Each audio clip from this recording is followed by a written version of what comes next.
I'm James. Before I dive into my story, I'd really appreciate it if you could hit that like button and subscribe to the channel. Trust me, you won't want to miss what's coming next. I'm 25, and I've got a physical disability that affects how I move around. It's been a part of me since birth, but it doesn't define who I am, at least. That's what I keep telling myself. Living with my family has always been interesting, to say the least. My little sister, Sarah, she's the real MVP. She's always had my back and has never made me feel different. But my grandmother, Evelyn, that's a whole other story. James, dear, why don't you stay in your room when we have company? Evelyn's sugary sweet voice makes me cringe every time. I've lost count of how many times I've heard that line. It's like she thinks I'm some dirty secret she needs to hide away. Grandma, James is part of this family too. Sarah always jumps to my defense. Bless her heart. You should see the look on Evelyn's face when Sarah does that. It's like she swallowed a whole lemon. Anyway, Sarah's high school graduation is coming up, and I'm pumped. My little sis is going to rock that stage, and I wouldn't miss it for the world. I can't wait to see you in that cap and gown, Sarah, I tell her one evening. Thanks, James, I'm so glad you'll be there, she beams.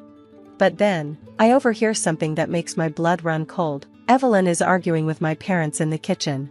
You can't seriously be considering letting James attend the graduation party, Evelyn hisses. What will people think? Mom, he's our son, my dad says, sounding tired. Of course he's coming. But think of the impression it'll make. All those important people will be there, Evelyn insists. I will myself away before I can hear more. My hands are shaking as I grip the wheels of my chair. Hey, you okay? Sarah asks, catching me in the hallway. I force a smile. Yeah, just thinking about your big day. But inside, I'm a mess. Will I ever be good enough for Evelyn? Will she ever see me as more than just my disability? As the days tick down to Sarah's graduation, I can feel the tension building. Evelyn's always finding excuses to keep me out of sight when guests come over. It's like she's rehearsing for the big day, trying to figure out how to make me disappear. But I'm not going anywhere. This is my family too, and I've got just as much right to be there as anyone else. Sarah's graduation is coming, and no matter what Evelyn thinks, I'll be there to cheer her on. The big day finally arrives. I wake up early, determined to look my best for Sarah's graduation party. No way was I going to let Evelyn's attitude reign on this parade. You look sharp, bro. Sarah grins as she passes my room. Thanks, sis, you're going to knock 'em dead. Today, I could hear the bustle downstairs as people started to arrive. The doorbell kept ringing, and laughter floated up the stairs. My palms were sweating as I wheeled myself toward the hallway. James, dear, Evelyn's voice chirped. Could you help me with something in the attic? We need more decorations. I hesitated. The attic? That didn't sound right. Can't someone else do it? Grandma, I want to greet the guests. Oh, it'll just take a minute. I need your unique perspective. Against my better judgment, I followed her up the makeshift ramp to the attic. As soon as I entered, I heard the door slam behind me. Grandma, what's going on? I called out. The lock clicked, and my heart sank. I'm sorry, James, this is for the best. We can't have you distracting from Sarah's big day. I couldn't believe it. I banged on the door, shouting at the top of my lungs, but the music from downstairs drowned me out. Hours passed, and I could hear the muffled sounds of the party below, laughter, speeches, clinking glasses, and here I was, trapped like some dirty secret. Hey, where's James? I heard Sarah's voice faintly through the floorboards. Oh, he wasn't feeling well, dear. He's resting in his room, Evelyn lied smoothly. My blood boiled. How could she do this? I don't know how long I was up there. It felt like an eternity. The party sounds faded, replaced by the noise of cleaning up. Then, finally, footsteps on the attic stairs. James, oh my God, James, it was Mom and Dad. They looked horrified as they helped me out. Downstairs, all hell broke loose. You did what? Sarah screamed at Evelyn. How could you? I was protecting this family's reputation, Evelyn snapped back. Do you have any idea what people would think? I don't give a darn what people think. He's my brother, Sarah shot back, her voice filled with defiance. Mom and Dad stood there, looking torn. Mom, this is unacceptable, Dad finally said. You ungrateful, Evelyn sputtered. After everything I've done for this family. I wheeled myself into the center of the room, and everyone fell silent. You know what, Evelyn? I'm done trying to meet your impossible standards. Done feeling ashamed of who I am. This is the last straw. James, Evelyn started, but I cut her off. No, I don't want to hear it. You locked me away like I was nothing on one of the most important days of Sarah's life. There's no coming back from that. The room was dead silent. Sarah came over and put her hand on my shoulder. He's right, Grandma, what you did is unforgivable. Evelyn looked around the room, but found no allies. For the first time, I saw fear in her eyes, fear that she'd finally gone too far. As for me, I was done being the family's secret. From now on, I was going to live my life on my own terms, and if Evelyn couldn't handle that, well, that was her problem, not mine. The weeks after the graduation party incident were rough. I couldn't shake the feeling of betrayal and anger. Every time I closed my eyes, I was back in that attic, alone and forgotten. James, you need to eat something, Sarah said, placing a plate next to me. I'm not hungry, I mumbled, staring blankly at the TV. Sarah sighed. I've decided to postpone college for a year. I want to be here for you. I turned to her, shocked. What? No, you can't do that. Your future.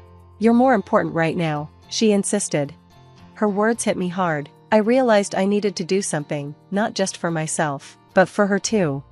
The next day, I called a therapist. It wasn't easy, but talking helped. Slowly, I started to process what had happened.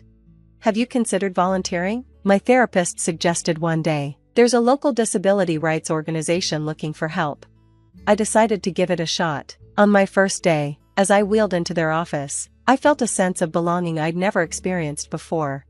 Welcome aboard, James, the coordinator, Lisa, greeted me warmly. As I got more involved, I found myself speaking at small events. To my surprise, people listened. They cared about what I had to say.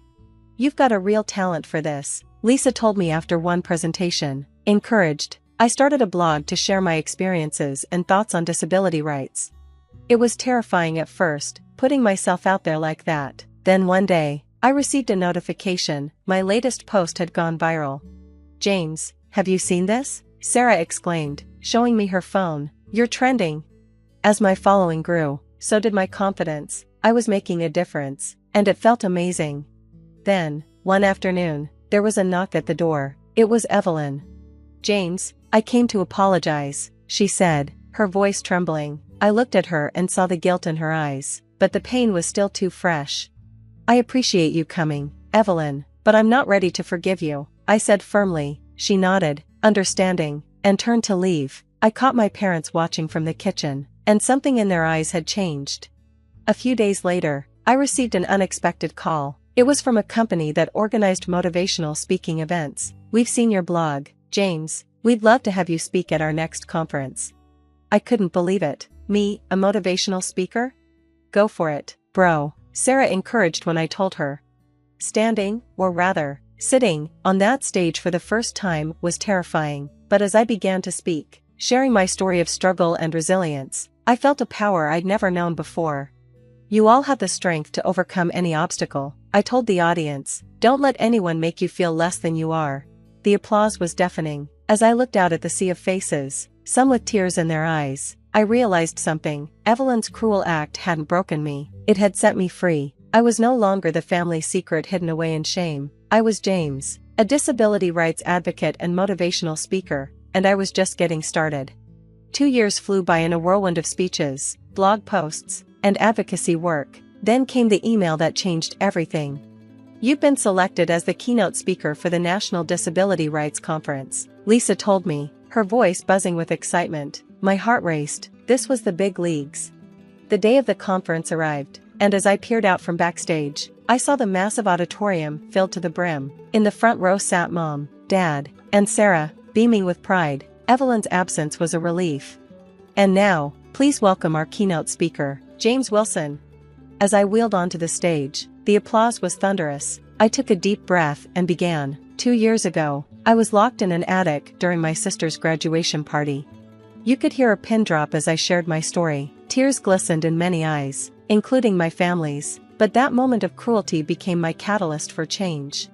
It taught me that our greatest challenges can become our greatest strengths. As I finished, the crowd erupted. Phones flashed as people shared my story on social media. Within hours, my speech had gone viral. Hashtag James Wilson story was trending nationwide. James, you're all over the internet, Sarah exclaimed, showing me her phone. The fallout was swift. My old blog post resurfaced, painting a vivid picture of Evelyn's past behavior. Did you hear? Evelyn's been asked to resign from the hospital board, Mom said one evening, her voice a mix of sadness and vindication. One by one, Evelyn's social circles distanced themselves from her. The woman who once ruled the local elite was now a pariah. Meanwhile, my career soared. I was invited to speak at schools, corporations, and even at a TED Talk. I sat proudly, watching Sarah walk across the stage at her college graduation. We did it, bro, she whispered, hugging me tight after the ceremony. That night at dinner, Dad cleared his throat. We've decided to cut ties with Evelyn, he announced. What she did, we can't move past it. I nodded, feeling a complex mix of emotions. It was the right decision, but it wasn't easy. As for Evelyn, I heard through the grapevine that she was living alone, regretful and isolated. Part of me felt sorry for her, but a larger part felt vindicated. One sunny afternoon, as I sat in my office reviewing speaking requests, I had an epiphany. I think I'm going to write a book, I announced to Sarah over dinner. Her eyes lit up. That's amazing. What about everything? The attic, the struggle, the triumph? I want to turn my pain into a platform for change. As I began outlining my book that night, I reflected on my journey, from a young man hidden away in shame to a respected activist changing lives. The road had been hard, but I wouldn't change a thing. Chapter 1, The Attic, I typed, feeling a surge of empowerment. This book wouldn't just be my story, it would be a beacon of hope for anyone who's ever felt trapped, whether by circumstances or by the prejudices of others. As I wrote, I realized something profound. Evelyn had tried to lock me away to make me invisible. Instead, she had set me on a path to become more visible than ever before. My voice, once silenced, was now reaching millions, and I was just getting started. The story of James, his struggle, and ultimate triumph has come to an end. Now I have a question for you. If you were in James's position, would you ever forgive Evelyn for what she did? Or do you believe some actions are truly unforgivable? Share your thoughts in the comments below. Your perspective matters, and it could help others who might be facing similar challenges in their lives. If this story resonated with you, please consider giving it a thumbs up. And if you want to hear more stories of resilience and triumph, hit that subscribe button. Together, we can spread awareness and inspire change, one story at a time. You can walk from here to the hospital, right, Jessica? My husband Mark said this as he incredulously helped our daughter Jessica out of the car. To my surprise, my mother-in-law Sandra casually took the passenger seat, and Mark settled into the driver's. Well, that settles it. I made up with Dad. We're off to enjoy a reconciliation trip to Hawaii, just the three of us. With those words, they drove away. What just happened? I was so shocked by the abruptness of it all, I was at a loss for words. I'm sorry. Jessica's hoarse voice snapped me back to reality. Suddenly, nothing else mattered, and I immediately hailed a taxi to take Jessica to the hospital. That was all I could focus on. And I was burning with a rage I vowed never to quench. Mark and his mother had no idea I could take such bold action. In my heart, I swore revenge on them for disregarding our family. My name is Linda. I'm 42 years old and work as a nurse. My husband Mark is 45, just an ordinary office worker. Our daughter Jessica, just turned 10, is a quiet girl who prefers reading alone at home or during school breaks. Given my profession, I rarely mingled with the opposite sex, and I was so focused on my career that I never even attended parties. Then, just as I turned 30, a friend insisted on not going to a singles party alone because she was nervous. Though I wasn't interested, I decided to accompany her. That's where I met Mark. He laughed about prioritizing work over his personal life and somehow missing the chance to marry. I felt a strange kinship, and before I knew it, we had exchanged contact information. Talking to him, I found him to be a kind man, dedicated to his work, with a stable income. He was understanding of my irregular nursing hours, and there was no denying I was drawn to him. He felt the same. I want to know more about you, Linda. I was thrilled by those words. Thus, we began to grow closer, entering into a relationship with marriage in mind, and we got married when I was 31. Almost simultaneously with our marriage, I got pregnant with Jessica and gave birth at the age of 32. We both agreed that one child was enough, so we didn't try for more. 10 years have passed, and now, an appalling menace looms over me. One day, Mark blurted out something unexpected. "Mom is coming over tomorrow. So, yeah, please take care of that." His sudden declaration of cohabitation left me reeling. "What do you mean? I'm caught off guard with your mother suddenly coming to stay," I asked, my voice strangely high-pitched, seeking an explanation. According to him, it seemed there had been a fierce argument between his father, Daniel, and his mother, Sandra, during which Sandra declared she was leaving and began packing her bags. Naturally, the only place for her, in her 60s, to go was to her son Mark's. That's why she suddenly announced she would be coming to our house the next day.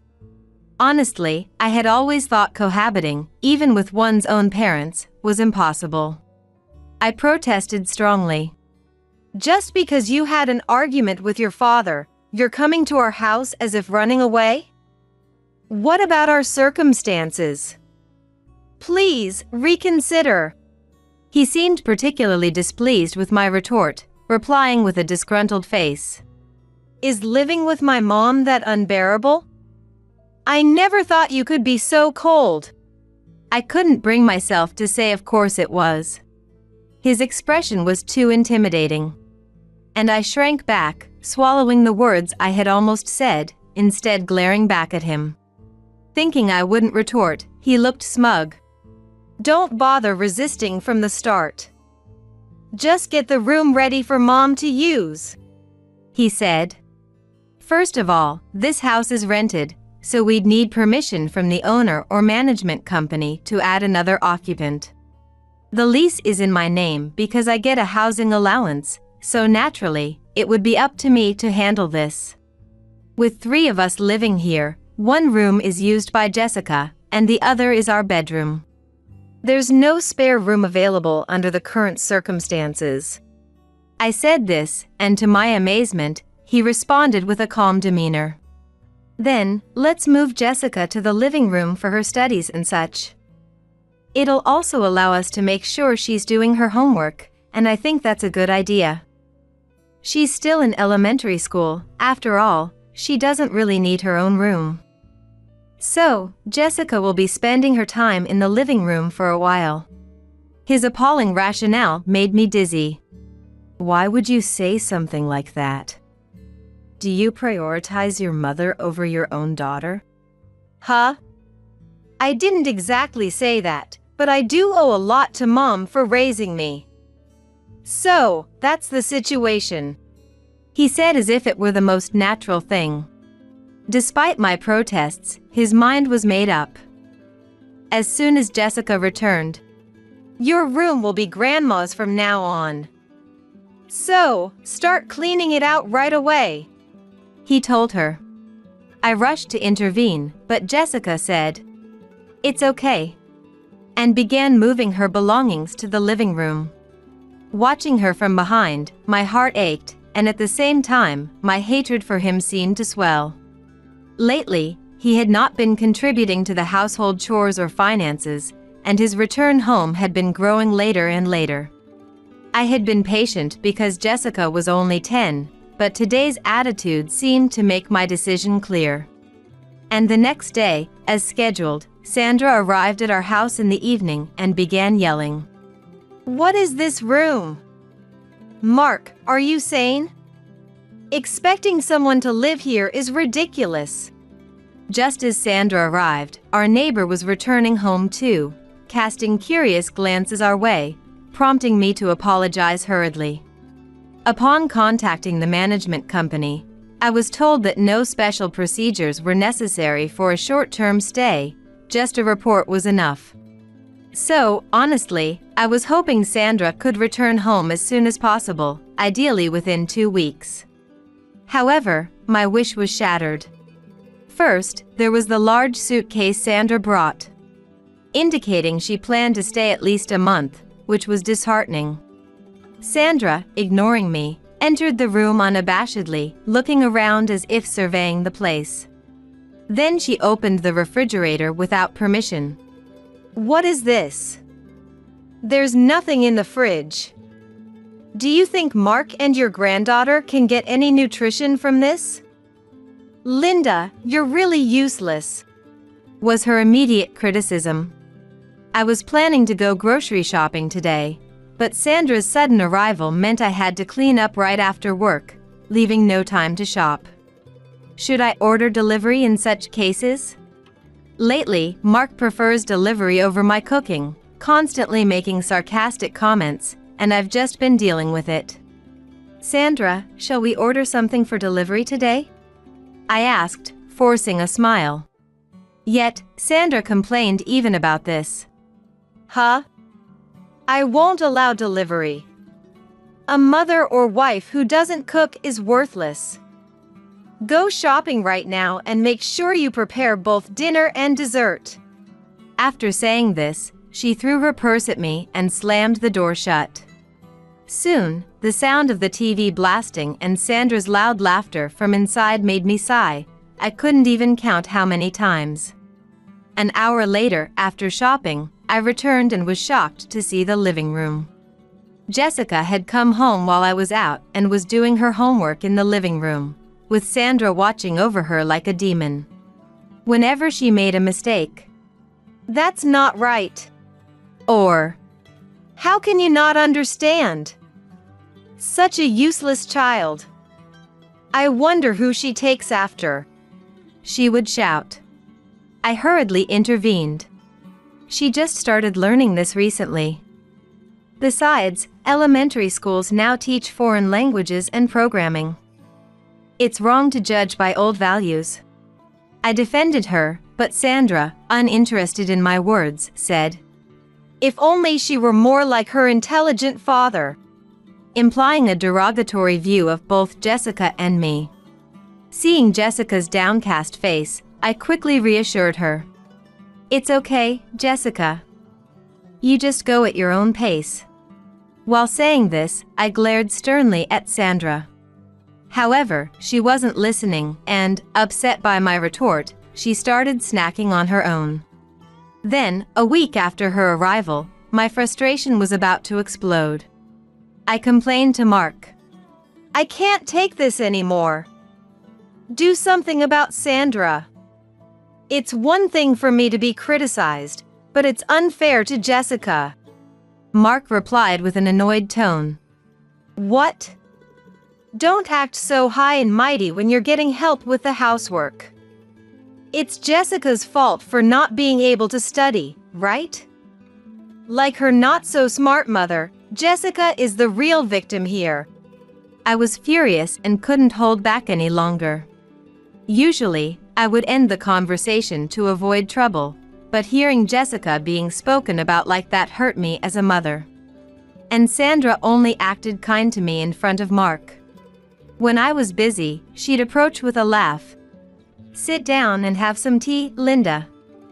I'll take care of the rest." Pretending to do the housework. But in reality, doing nothing, leaving everything to me. Despite this, Mark was oblivious, thinking Sandra was helping me. I confronted Mark with my accumulated frustrations. "So, your priority is not Jessica but your mother. You're okay with your daughter being unfairly criticized by Sandra? I couldn't stand it if my mother did that." He taunted me with a laugh. "Yeah. Mom is always right. Well, unlike me, who graduated from college, you only finished nursing school. It's no wonder Jessica can't do well in studies or sports. Poor her." I felt something snap inside me, but instead of getting angry, "Right, understood," I laughed it off. A month later, Jessica, who usually wakes up early even on weekends, was still wrapped in her blanket, not getting up. When I asked her, "I feel sick," she said. Recalling a recent outbreak at school, I checked her temperature 102 degrees Fahrenheit. Rushing to tell Mark, I found him preparing to leave. Shocked, I froze, and he said as if it were obvious, "Oh, I forgot to tell you. I'm going to Hawaii with Dad and Mom." I had never heard such plans, but at that moment, I didn't care. Usually, Mark commutes by train, so the only car we have is mine. Ignoring Mark, I was about to take Jessica to the hospital open on weekends, when Mark and Sandra approached, dragging their suitcases. And then said something unbelievable. "You can walk from here to the hospital, right, Jessica?" Mark said this as he incredulously helped Jessica out of the car. To my surprise, Sandra casually took the passenger seat, and Mark sat down in the driver's seat. "Well, that's how it is. We've made up with Daniel, so we're off to enjoy a family trip to Hawaii, just the three of us." And with those words, they drove off. Stunned by the sudden turn of events. "I'm sorry." I was brought back to reality when Jessica said in a hoarse voice. Suddenly, nothing else mattered, and I immediately hailed a taxi to take Jessica to the hospital. That was all I could focus on. And I was burning with a rage I vowed never to quench. Mark and his mother had no idea I could take such bold action. I cursed them in my heart for disregarding our family like this. 2.5 hours later, my phone was buzzing persistently with calls from Mark. I didn't want to answer, but ignoring it wouldn't change anything. So, with a heavy sigh, I answered the phone. Before I could speak, Mark screamed in a voice close to a shriek. "Help me!" It turned out they had a single-car accident on the way to the airport. My car is a manual transmission. Mark had practiced driving it, but I guess he forgot how since he commutes by train. But he couldn't admit he wasn't confident driving an empty car in front of Sandra. Of course, the insurance was set up properly, covering the spouse for driving. So him driving wasn't illegal or anything. Since Mark took the car despite my objections, the accident was his own fault. While I was thinking this, Mark blurted out, "We got delayed by the accident handling, and now we're running out of time for our flight. It's your car, so you deal with it. It's all because of this hard-to-drive car. It wastes so much gas, and what's so good about this old car anyway?" His complaints sounded like the howling of a defeated dog. Having reached a point of indifference, I replied with a smirk. "So what? You knew my car was empty, right? You took it by force. The responsibility for an accident lies with the driver, not the owner. You hit a guardrail, right? Then you'll pay for the car's repairs with your own money. And, of course, for the damage to the guardrail." With that, I hung up. The phone kept ringing persistently, but I was in the hospital. Jessica's condition was different from the epidemic, requiring further tests, which we were waiting for. I had no room to deal with such selfish people. Ignoring the calls, I then heard the notification sound for an email. Seeing that I wasn't answering the phone and had switched to messaging, I checked my mobile phone and my brows furrowed at the sender's name. I thought Mark's parents had joined forces with him, but while Sandra was desperately asking for help, Daniel's message was inquiring what had happened. Replying only to Daniel revealed a shocking truth. Daniel said, "I hadn't even heard about any trip to Hawaii. I was enjoying my time with my gateball friends today." Then Sandra had called him, saying, "We had an accident. Come pick us up." But she wouldn't elaborate, only saying, "Just come." Thinking it was just a prank for attention, Daniel was surprised to receive a call from Mark asking for help too. Assuming that I and his granddaughter Jessica were involved, he sent a worried email. "Why didn't you reply to the two of them and only messaged me?" When I called Daniel to ask this, his response was unexpected. Of course. We've been separated recently. Remembering recent events makes me not want to deal with her. Did my wife cause any trouble? Daniel was unaware that she had moved into our house and thought of her antics as mere trouble. I swallowed hard and slowly explained the situation. Sandra is living in our house now. Today, she left with the family, including Daniel, claiming they were going on a peaceful family trip to Hawaii. After explaining the treatment me and Jessica received just before their departure, Daniel fell silent. After a pause, Daniel finally spoke in a voice lower than I'd ever heard. What is that? Unforgivable. Feeling a chill down my spine from his tone. It was 30 minutes later when the doctor finally called to inform me about Jessica's condition. It seems Jessica had acute gastroenteritis. Being told she needed to be hospitalized, I sighed with relief but also felt a strong sense of guilt for the stress I had caused her. A private room was available, so we were allowed to use it. Jessica, how are you feeling? We got a private room, so rest up. Trying to be as cheerful as possible, Jessica looked remorseful and apologized. I'm sorry. It's my fault Mom had to go through this. I'll fall behind in my studies because I'm hospitalized. I'm sorry. I'm sorry. I rushed to her side and hugged her gently. I'm not raising you because you're good at studying, but because you're my precious child. Just be yourself, Jessica. Then, after Daniel arrived at the hospital, Jessica, who has always adored her grandpa, was delighted. Daniel also seemed happy, chatting away with Jessica about a painting contest she had won and how he bragged about her to his gateball friends. That's when the peaceful time was interrupted by a call from Mark and Sandra. You didn't help us, and we missed our flight. The whole trip is wasted, and we can't get a refund. You owe us for 3 people's travel expenses. Sandra joined in. It was a chance to reconcile with Daniel. She wailed. I was talking outside the hospital, but their voices were so loud that it sounded like they were on speakerphone. Then, Daniel, who had followed me, said, I wasn't invited to any trip to Hawaii. It seems there's another person involved, but it's not Jessica, Linda, or me. Who could it be?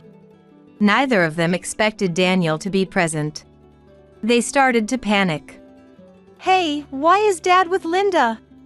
His voice over the phone sounded faint, as if he had gone pale. Daniel knew they were lying and had specifically contacted me to point this out. Then Sandra began making excuses. It was a lie that we invited Daniel. This trip was just for the 2 of us. So stop prying further. It was as if she was begging to be suspected. I couldn't help but suppress a laugh as I retorted to Sandra's blatant lie. No, what are you talking about? I just checked the reservation site, and it clearly says 3 people. This left them speechless and suddenly silent. Recently, Jessica told me Sandra had been fiddling with my computer while I was away. She didn't know the details, but mentioned Hawaii searches. So, I logged into my travel booking site without much hope and found the reservation for 3, made by Sandra under my name. The payment had already been made with my credit card, as confirmed by the statement. I was the one who suffered financial damage. Yet Mark was complaining about cancellation fees. I also found evidence of the reservation for 3, prompting me to ask who the 3rd person was. Still, Mark continued to deny. Mom must have made a mistake with the number of people. It was really supposed to be for 2. Ah, I see. My response seemed to reassure him, who then sighed with relief. So the trip is cancelled, right? then come to the location I'm about to tell you. We'll discuss what happens next there." With that, I hung up. After speaking to Jessica, we left the hospital and waited at a nearby family restaurant for Daniel and the two to arrive. Soon after they appeared, Mark inexplicably became angry. "The guardrail damage isn't covered by compulsory insurance, so you should handle it with your insurance." Astonished by his audacity, I snapped back. "What? You hit it. It's your fault for being careless, so you should pay for it. What nonsense are you talking about?" Glaring fiercely, Mark cringed and stepped back. Then Sandra spoke up. "That doesn't matter." "So, Linda, what's this talk about?" Eager to get to the main point, I was somewhat thankful for Sandra's interjection and confirmed. "By the way, the dash cam shows that besides Mom in the passenger seat and Mark in the driver's seat, there was an unknown young woman sitting in the back." The moment I said this, their faces contorted. My car's dashcam is quite advanced, allowing me to check live footage via a mobile app. Of course, I can also review past footage directly on my phone. "My car is quite old and valuable, so I've taken substantial security measures in case of theft." Never did I imagine that it would also serve to uncover Mark's affair. "So, you lied about going with Sandra and Daniel, planning to bring your mistress instead. Thank you for leaving such clear evidence." Contrary to my smile, their faces turned increasingly pale. They probably thought they could erase the evidence by removing the SD card. I revealed that I had been suspicious of Mark's behavior from the day I doubted his fidelity and had been looking for evidence of his affair. I had planned to confront him with a divorce once I had solid evidence, which was when Sandra started her stay. Then they left for Hawaii, and Jessica came down with a high fever. I was too busy to act, but I had been considering divorcing Mark from the start. Silent, unable to respond, Daniel, who had been quiet, suddenly spoke up. "Like parent, like child. Sandra, you're silent because you're also having an affair with a younger man, aren't you?" Mark, unaware of this, looked at her in surprise. In front of everyone at the family restaurant, Sandra's face turned red as her affair was exposed. "Being seduced by a much younger man at your age and squandering money on him, and you think you're in love? Talk in your sleep." Daniel, usually quiet, showed his deep anger. It seemed the reason she left home was related to this, ultimately her own fault. Yet she had the nerve to blame Daniel and shamelessly move into my house. I looked at Sandra with disdain. "I have no interest in meddling in your affairs. But Mark, you will definitely be divorcing me, and naturally, I will have custody. Child support and compensation are given. Plus, you'll be paying for the car repairs from the accident and the Hawaii trip expenses. And, of course, to her as well." At that moment, Mark began apologizing profusely, not caring who was watching. Got it. I'll pay for everything. I'll pay the compensation to her too. Just don't contact her, please." The reason I heard was astonishing. Mark's mistress appears to be the daughter of an important client at his company, and she was unaware that Mark was married. Sandra liked that the mistress came from a wealthy family and had been trying to deepen their relationship by suggesting, "Let's go on a trip together." The naive girl took her seriously and was flattering Mark for driving an old manual car. This was confirmed through the dashcam footage. Flattered by the praise, he crashed into a guardrail due to not paying attention to the road ahead. Daniel and I exchanged looks and chuckled at the absurd cause of the accident. They seemed to have parted ways with the mistress by telling her to just go home for now. And then reached out to me. "If it gets out that I was dating the president's daughter under false pretenses, I'm definitely getting fired. Please. I'll do whatever you say. Just don't tell her about it. Come on, we're husband and wife. Shouldn't you at least show some consideration in the end? I was a good husband who supported you. I think I deserve that much. Laughing at his attitude, I responded, "All right. I'll listen to everything you have to say, so don't come back later with 'I'm sorry, please help me' or any pathetic requests, okay?" As if I'd beg like that. All right, it's settled then. Thus, it was decided that Mark and I would divorce, and I would demand a certain amount for child support, thus ending our marriage. But the real drama began afterward. What do you mean?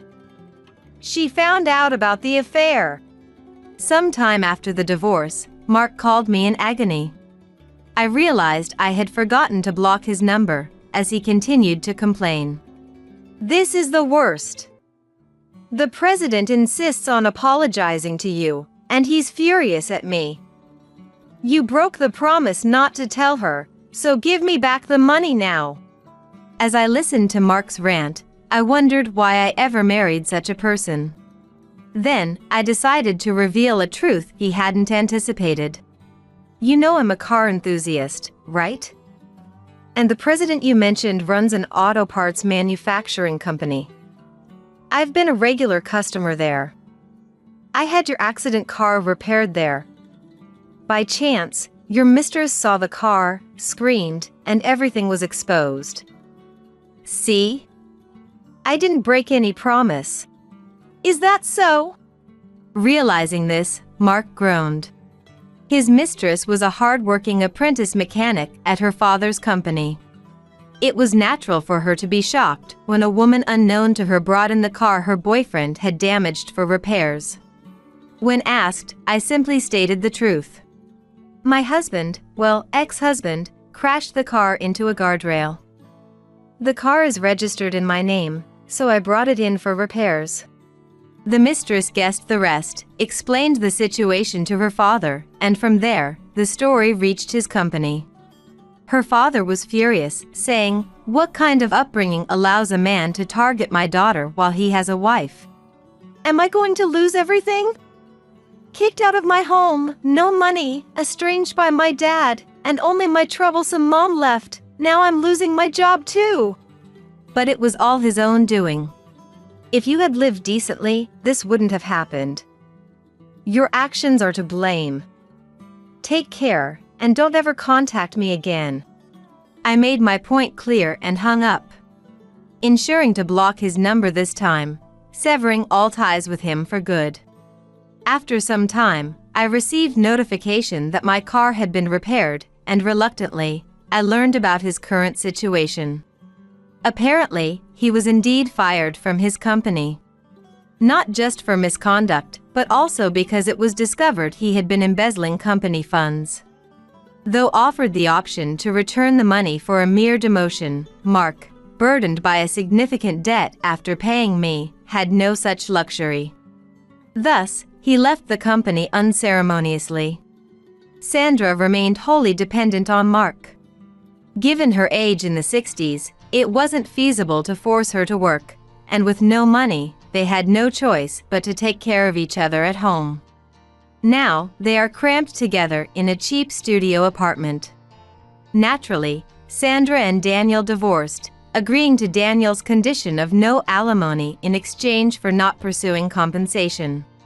However, this left them in severe poverty. Despite trying to save every day, Mark couldn't resist when Sandra ordered expensive delivery food, leading to a dispute that involved the police. Eventually, Sandra started working, taking a part-time job at a convenience store a few days a week.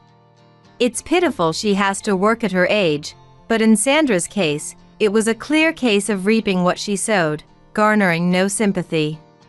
Though I've divorced Mark, my daily life continues as usual. I had been the primary breadwinner, and Jessica and I continued living in our home, so there was no change in our living environment. Interestingly, Jessica's grades improved slightly after being freed from his nagging, especially as she entered middle school, where her art grades were exceptional, expressing a desire to pursue an artistic career. As a parent, I simply respect my child's choices, no matter how challenging the path. There's no harm in letting her pursue her interests to her heart's content. Look! I won first place in the contest again. That's amazing. Jessica, you truly have a talent for art. I report our current situation like this during visits to Daniel, now in a facility. Though no longer my father-in-law post-divorce, we've continued interacting through Jessica. I'm endlessly grateful to Daniel for believing in me over his wife or son. I hope he lives a long and fulfilling life. Pain ran down my left cheek along with a banging sound. I couldn't quite grasp what was happening. Why did a stranger woman just slap me? It's because your husband got me pregnant, she declared with a triumphant look on her face, which only added to my confusion. For 28 years of my life, I had always been single. A few days later, an unexpected truth comes to light. I'm Kelly, 28 years old. I work for an IT company and live alone. Far from being married, I don't even have a boyfriend. Lately, my parents press, "Quick, I want to see my grandchildren." But I'm troubled with it. Right now, I find my job really fulfilling. Therefore, I don't feel any rush to get married, and I believe that as long as I'm leading a fulfilling life, that's what matters most. However, recently, apart from the excessive expectations of my parents, I have another concern, or rather, a troubling situation. It feels like I'm being followed by someone. It might sound exaggerated to call it stalking, but every few days, I feel someone watching me intently. It started 2 months ago. After work, I took the bus to my nearest station. As I walked from the station to my house, I constantly felt someone's presence behind me. I felt a strong gaze and turned around, but no one was there. Yet, the sound of footsteps continued from behind, and no matter when I turned, I couldn't catch sight of anyone. That day, I convinced myself it was just my imagination and forcibly shrugged it off. But the same situation continued 3 or 4 days a week, and I couldn't help but feel it wasn't just my imagination. Who could be following me? And for what purpose? I haven't had any conflicts in my personal relationships. I even tried to recall if I had gotten into any trouble, but nothing came to mind. In fact, aside from work, I hardly interacted with people, so that situation was baffling. Before I knew it, I was feeling more and more afraid every day. My concentration at work even began to decline because of that. Then one day, my colleague Rala, who I usually got along with, approached me. "Hey Kelly, you've been looking down lately, are you okay? Are you feeling unwell?" "No, it's not that, just, you know. You were doing so well at work, but lately, you've been making mistakes, right? Even yesterday, you were pointed out by our boss." "I know. My concentration has been a bit." "What's wrong? It's not like you to be this down." "I'm worried." She looked at me with genuine concern. Feeling too burdened to keep it to myself any longer, I decided to confide in her. "Actually, I've been feeling like someone's been following me recently." What? You mean like a stalker? Well, calling it stalking might be a bit much. But yeah, a few days a week, from the bus station to my house, I feel like I'm being followed. That's scary. Isn't that dangerous? Knowing where you live and all, you should talk to the police. But isn't that a bit overreacting? Better to do something now than regret it later. You should deal with it as soon as possible. Rala. To think she'd take my seemingly hopeless story so seriously. Maybe I was being naive, but should I really talk to the police? Her earnest expression made it clear she was genuinely concerned about me. After being persuaded repeatedly by her, I decided to visit the police on my way home that day. A few hours later, at the police station on my way from the station to my house, I confided my recent unease to the police. Lately, I feel like someone's been following me. I've never actually seen them though. You've never seen them? Then how do you know you're being followed? From the bus station to my house, I can definitely feel someone trailing me. But whenever I turn around, there's no one there. Well, without knowing the person's description, there's not much we can do. I know, but I really feel someone's presence. If anything else happens, please come back. We can help more if you see who it is. Yes, please. I was practically sent home against my will. Frustration and anger at the police for not being able to do anything swirled inside me. Although about 2 months had passed since then, the situation was still the same. I still felt followed several days a week on my way home from the station. I'd never caught a glimpse of the person, but there was one thing I'd noticed newly. The person following me was a woman.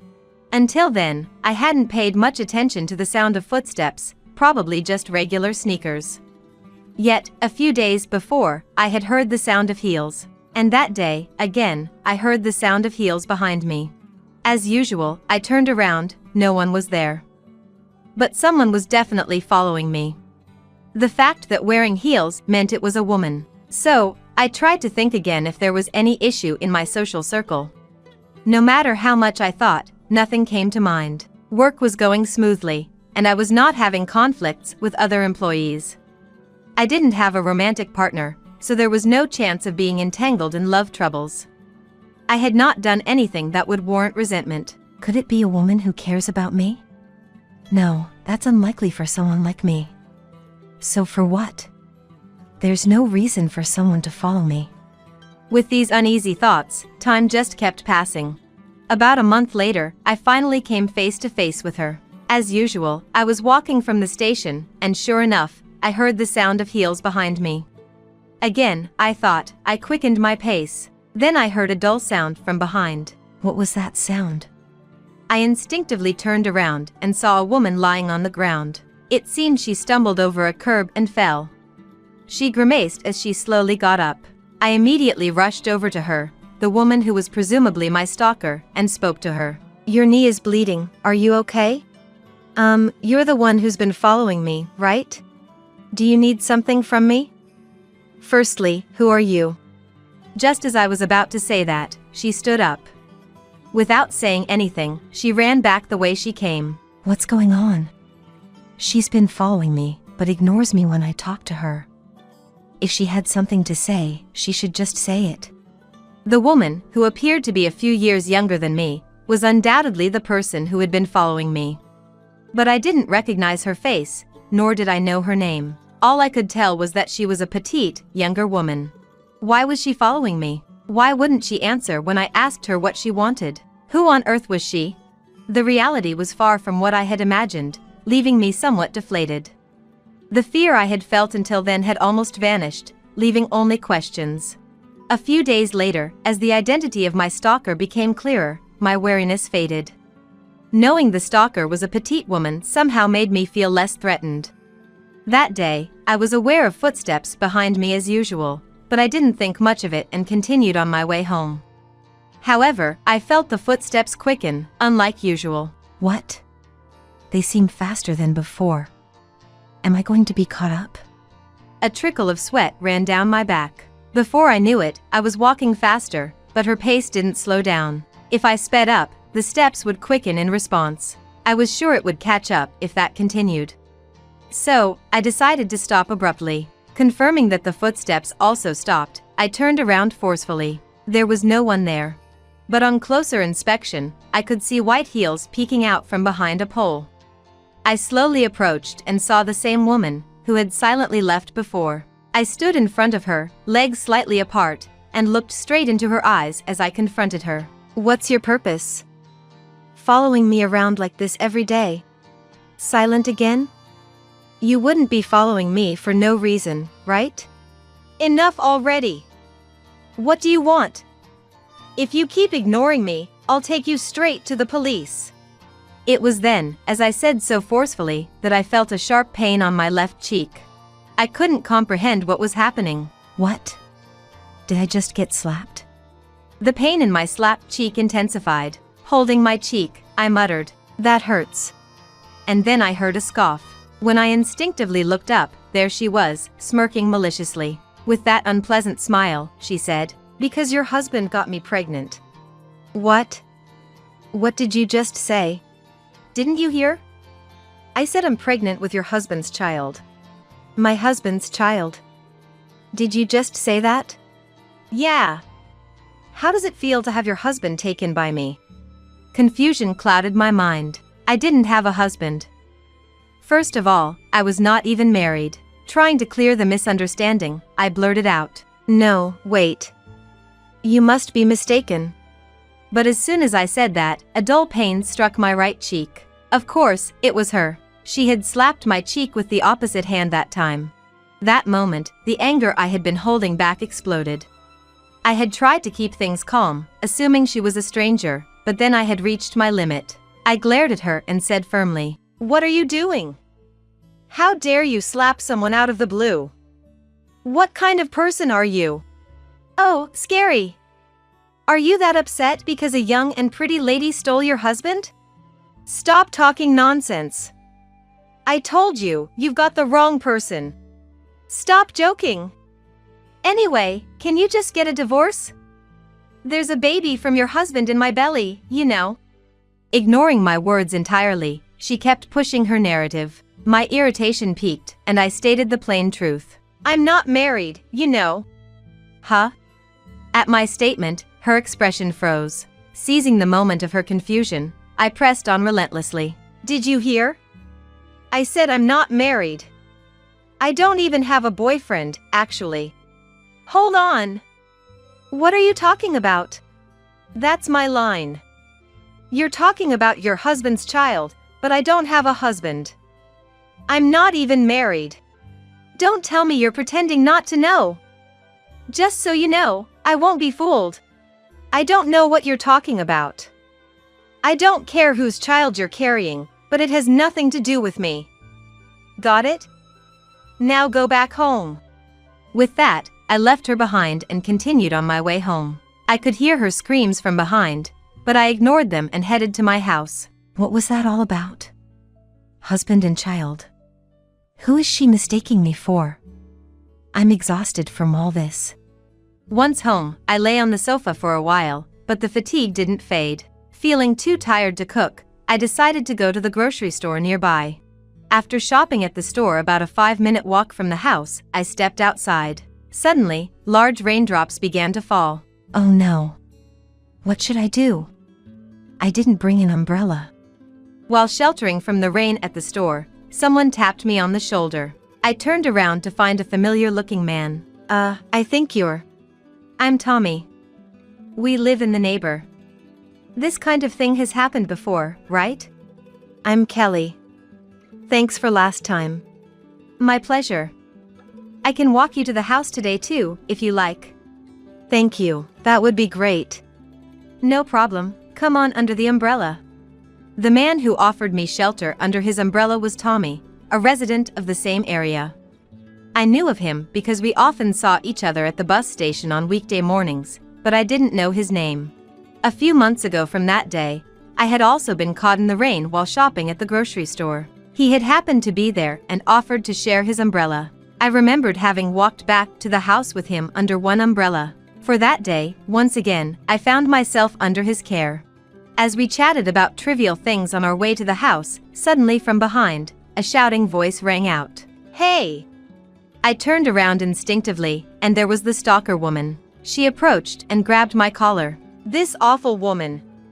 So you are Tommy's woman after all.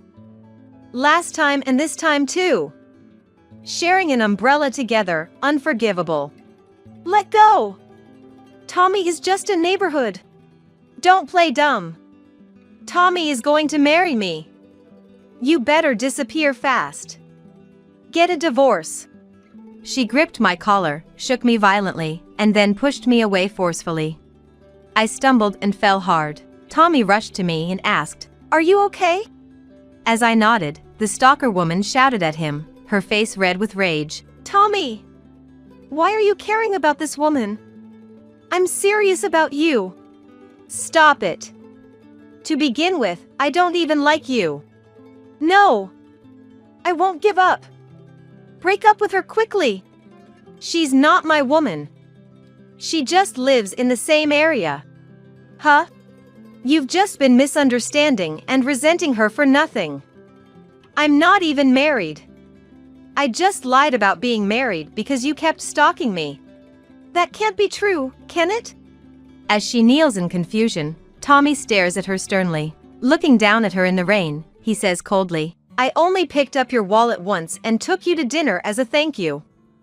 But you've been persistently following me ever since. To be clear, you're a nuisance. Please, stop involving yourself with me. Wait, Tommy! The atmosphere was so nice during dinner. That's just what you think. I never felt that way. You keep contacting me despite my ignoring you. If I'm ignoring you, take the hint. I will never like you. If you show up in front of me again, I'll take you to the police. After his blunt statement, the woman slowly stood up. Staggering, she turned on her heel and left. Since then, she never appeared in front of me again. I later learned from Tommy that he had only dined with her once and there was no romantic relationship. She probably mistook me for his wife and fabricated lies to break us up. I was merely caught in the middle, an utterly bothersome situation. Afterward, I got the woman's name and contact information from Tommy and consulted a lawyer. Even though it was a misunderstanding, I decided to claim damages for being suddenly slapped. A few weeks later, Tommy said, I want to apologize for what happened. And we went out for a meal. That led to us regularly going out together, and recently, he asked me out. It was a terrible start, but in a way, I have her to thank for bringing me closer to him. Though the beginning was the worst, I'm grateful to her for leading me to meet him. Kelly, I'm really sorry about that time. I dragged you into my problem. It's okay. I don't mind anymore. Besides, I'm happy now. If anything comes up, feel free to talk to me. I'm truly your boyfriend now. Thank you. I'll count on you if anything happens. There might be more people like her in the future. But I'm sure he'll protect me. And one day, I hope to build a happy family with him. I can't trust you to take care of Mom anymore. Standing next to Georgie, who said this with a stern expression, Sophia is nodding over and over with a smug smile. I, too, think it's better if we live with Georgie and his wife. So, I want you to move out as soon as possible. Hearing those words, I felt my heart go cold. Anger bubbled up within me towards Sophia, who had always ordered me around, and towards Georgie and his wife, who had never lifted a finger to help. Seeing me like this, Georgie looked down on me with displeasure. What's with that look? A disgrace who can't even properly care for Mom acting all high and mighty. My name is Olivia. I'm 32 years old and work for a major IT company. I live at my parents' house with my father, Kevin, and my mother, Sophia, both 62 years old. I have a very good relationship with Kevin, who has a solid personality. He introduced me to fishing, a hobby of ours, and we often go fishing together on weekends. On the other hand, Sophia has a free-spirited nature. Whenever I planned to relax at home on weekends, she would suddenly barge into my room saying, We're going on a trip right now. Get ready immediately. Without listening to my opinion, she'd take me on trips on a whim, which happened quite frequently. My family also includes my older brother, Georgie, who is 3 years my senior. Like Sophia, Georgie acts before thinking, so his personality clashes with my cautious nature. We fought constantly as children, resulting in a strained sibling relationship. When Georgie and I would fight, Sophia often intervened to mediate, but she has always favored Georgie, telling me I was in the wrong and that I should apologize to him. Now that we're adults, we've stopped fighting, but looking back, it feels like Sophia always preferred Georgie. Georgie ended up marrying Cindy, a colleague from his work, 5 years ago after she became pregnant. This led him to move out of the house. There had been talk of living together, but Cindy refused, so that idea fell through, leaving Kevin, Sophia, and me to live as a trio. 4 years ago, Kevin died in a truck accident while at work. The sudden loss left me emotionally unstable, unable to cope, and it took me a long time to recover. But the shock of losing Kevin was even more profound for Sophia than it was for me. Sophia, who had been a housewife, stopped doing any household chores and secluded herself in her room after the accident. Then, misfortune continued when Sophia misstepped on the house's stairs, tumbling down and suffering severe injuries. Thankfully, it wasn't life-threatening, but she became physically dependent on care. Sophia, further disheartened by her injuries, not only secluded herself in her room but also stopped eating the meals I prepared. When I saw her after a long time, she had become emaciated. Thus, believing this situation wasn't good for Sophia, I resolved to use Kevin's inheritance and my savings to build a barrier-free house that would make living easier for Sophia. The construction proceeded smoothly and, while not a mansion, a functional, barrier-free house suitable for caring for Sophia was completed. Sophia seemed to like it very much and gradually began to regain her usual cheerfulness. Moreover, she couldn't walk around freely, but she started coming out of her room, sitting on the porch to relax. Since then, I've been living busy days, juggling work, household chores, and caring for Sophia. One day after work, I came home to find Georgie and his wife visiting with their child. And the laughter of Sophia and Georgie filled the entrance. I'm home. Oh, big brother, you're here. Welcome. As I greeted them, Georgie, seeing me just home, said he wanted to talk. After changing from my suit into casual clothes, I headed to the living room where Georgie and the others were waiting. What's all this formality about? What's going on? I asked, and Georgie cheerfully responded. We were just discussing, and we've decided to live with Mom. So, Olivia, you need to leave this house. Despite refusing to live together when they got married, this sudden change of policy and the declaration of living with Sophia, along with the unreasonable demand for me to leave, left me unable to comprehend. This house isn't built for two families. With the child and all, we won't have enough rooms. So, Olivia, you need to leave. Besides, you're 32, right? It's not good to keep relying on your parents and living at home forever. That's right, Olivia. How can you not see that you're being a burden to Sophia? As an adult, you should have realized this without us having to say anything. It's time to stop depending on your parents and become independent. While I was being unilaterally criticized by Georgie and Cindy, I wanted to argue that I wasn't actually depending on my parents. To be honest, I've always wanted to live with Georgie and the rest. He's our precious eldest son, after all. And Olivia, you've always been so cautious and slow, it's been frustrating to watch. Plus, I could never tell what you were thinking, which was creepy. Sophia suddenly came out with her desire to live with Georgie and their family and revealed what she really thought of me. Besides, even now, Olivia, you hardly do any housework because you're always busy with work. There's no point in living with Olivia, who is useless. Now that Georgie and his family have said they'll live with me, you should quickly pack your things and leave. Sophia saw me not as a family member but merely as a convenient housekeeper.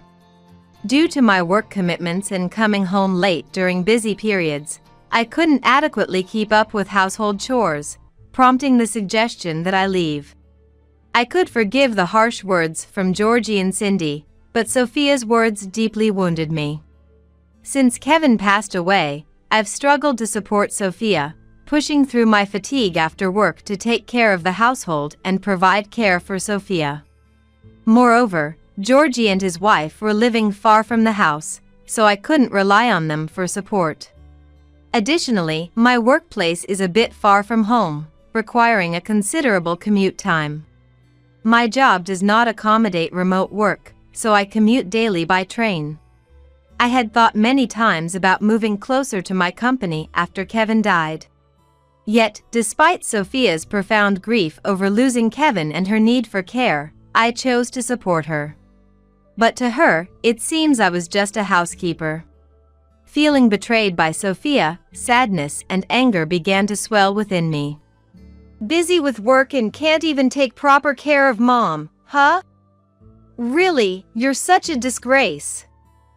You're failing as a family member. Stop half-assing it and just pack your bags and leave if you're that incompetent. Hey, Georgie, don't you think calling her a failure as a family member is too much? Don't worry, Olivia. We'll live together and take perfect care of Sophia, just you watch. Oh, Cindy, that's so reassuring. Unlike Olivia, you make me feel secure. This is how a family should be. These words from Georgie and the others unleashed the pent-up anger and sadness within me. Understood. I'll get everything sorted and leave you to your freedom. Suppressing various emotions, I said just that and returned to my room. As I ascended the stairs to my room, the voices of Sophia and the others, gossiping about me, could still be heard from the living room. It seemed I was the only one who thought of us as a family. It appeared the others did not consider me part of theirs. Realizing this, the suppressed feelings of anger, sadness, and frustration came flooding back. After entering my room and closing the door, I decided to make a significant phone call, harboring strong emotions. 2 weeks after I left the house, I received a call from Georgie. Hey. Mom isn't doing any household chores at all. What's going on? According to Georgie, Sophia wasn't taking care of the house or the children at all, leaving them in a bind. I had assumed this would be the case since Sophia hadn't been doing chores even when I was living there, but it seems Cindy had different expectations. It turns out Cindy had hoped that, despite needing some care, Sophia's condition wasn't serious and that she could handle household chores and look after the grandchildren, allowing Cindy to take it easy. I couldn't help but feel astounded by Cindy's overly optimistic thinking and Georgie's complaints despite agreeing to it so readily. There was no way living together and relying on Mom from the start was going to work. Plus, we knew she needed care all along. What are you complaining about now? I wasn't told she couldn't move around this much. Georgie came up with excuses like a child. And that's not all. People claiming to be from a real estate and construction company have been showing up, asking to see the house, causing us trouble. They're probably scammers, so we've been ignoring them. But they've been sending letters for a while, showing up at the house, and even calling. It's getting really annoying. Georgie said this in frustration, and I calmly replied, Oh, that's because I hired a professional service. I've sold the house, so you'll need to move out soon. What? Why are you selling Mom's house without permission? It's our house, don't mess around. I ignored Georgie's yelling and explained that Sophia was already informed. Why do you think the house I paid to build is Mom's, let alone yours? I built it, so it's my right to sell it. The buyer wants to demolish it and the surrounding land to build condominiums. They were thrilled to buy it. Why would you do something like that on your own? We're living there right now. Is this how you treat family? Who was it that said to leave because I was useless? Besides, it's my house that I bought, so I can do whatever I want with it. As I countered Georgie, who tended to ignore inconvenient truths, he seemed to run out of arguments. Georgie suddenly changed his tone, pleading with me in a different voice. Please! We were wrong! So, stop selling the house and cancel the demolition. Talk to the company and convince them to stop. I'll even let you live here. We'll make the rent cheap and even do some of the housework. How about that? It's not a bad deal, right? I'm saying we'll welcome you back into the family. Even in this situation, Georgie seemed not to understand his position at all. Despite it being the house I bought, he's talking about charging me rent, assuming I'd do the housework, and saying they'd welcome me back into the family. I was utterly astounded by Georgie's arrogant remarks, informed him that a buyer had already been found and that the sale wouldn't be reversed, and he should leave the house without causing any more trouble for the company, then hung up. Georgie called again shortly after, but I blocked his number. Soon after, I received messages from both Cindy and Sophia, blaming me and asking to stop the sale of the house, but I replied with rejections to both and decided to block Sophia and Georgie's contacts, resolved never to see them again. A colleague who lives near the house I had built later told me about Sophia and Georgie's situation. After our call, the contractors moved in quickly to start demolishing the house. Sophia and the Georgies resisted until the end, trying to prevent the contractors from entering and spreading malicious rumors about illegal construction in the neighborhood, continuing their harassment and interference. I had warned the contractors in advance that these people were difficult and might cause trouble, so they were somewhat prepared. However, overwhelmed by the severity of their malicious harassment, the contractors reached their limit and threatened to call the police if the harassment and interference continued. Faced with cold stares from those looking forward to the new condominium and the mention of the police, Sophia and Georgie stopped their resistance and ceased their harassment. Demolition progressed smoothly after that, and Sophia and Georgie, having lost their house, hastily rented a small apartment nearby. However, Sophia continued not to do any housework or care for the children, and Cindy had to take on both household chores and care.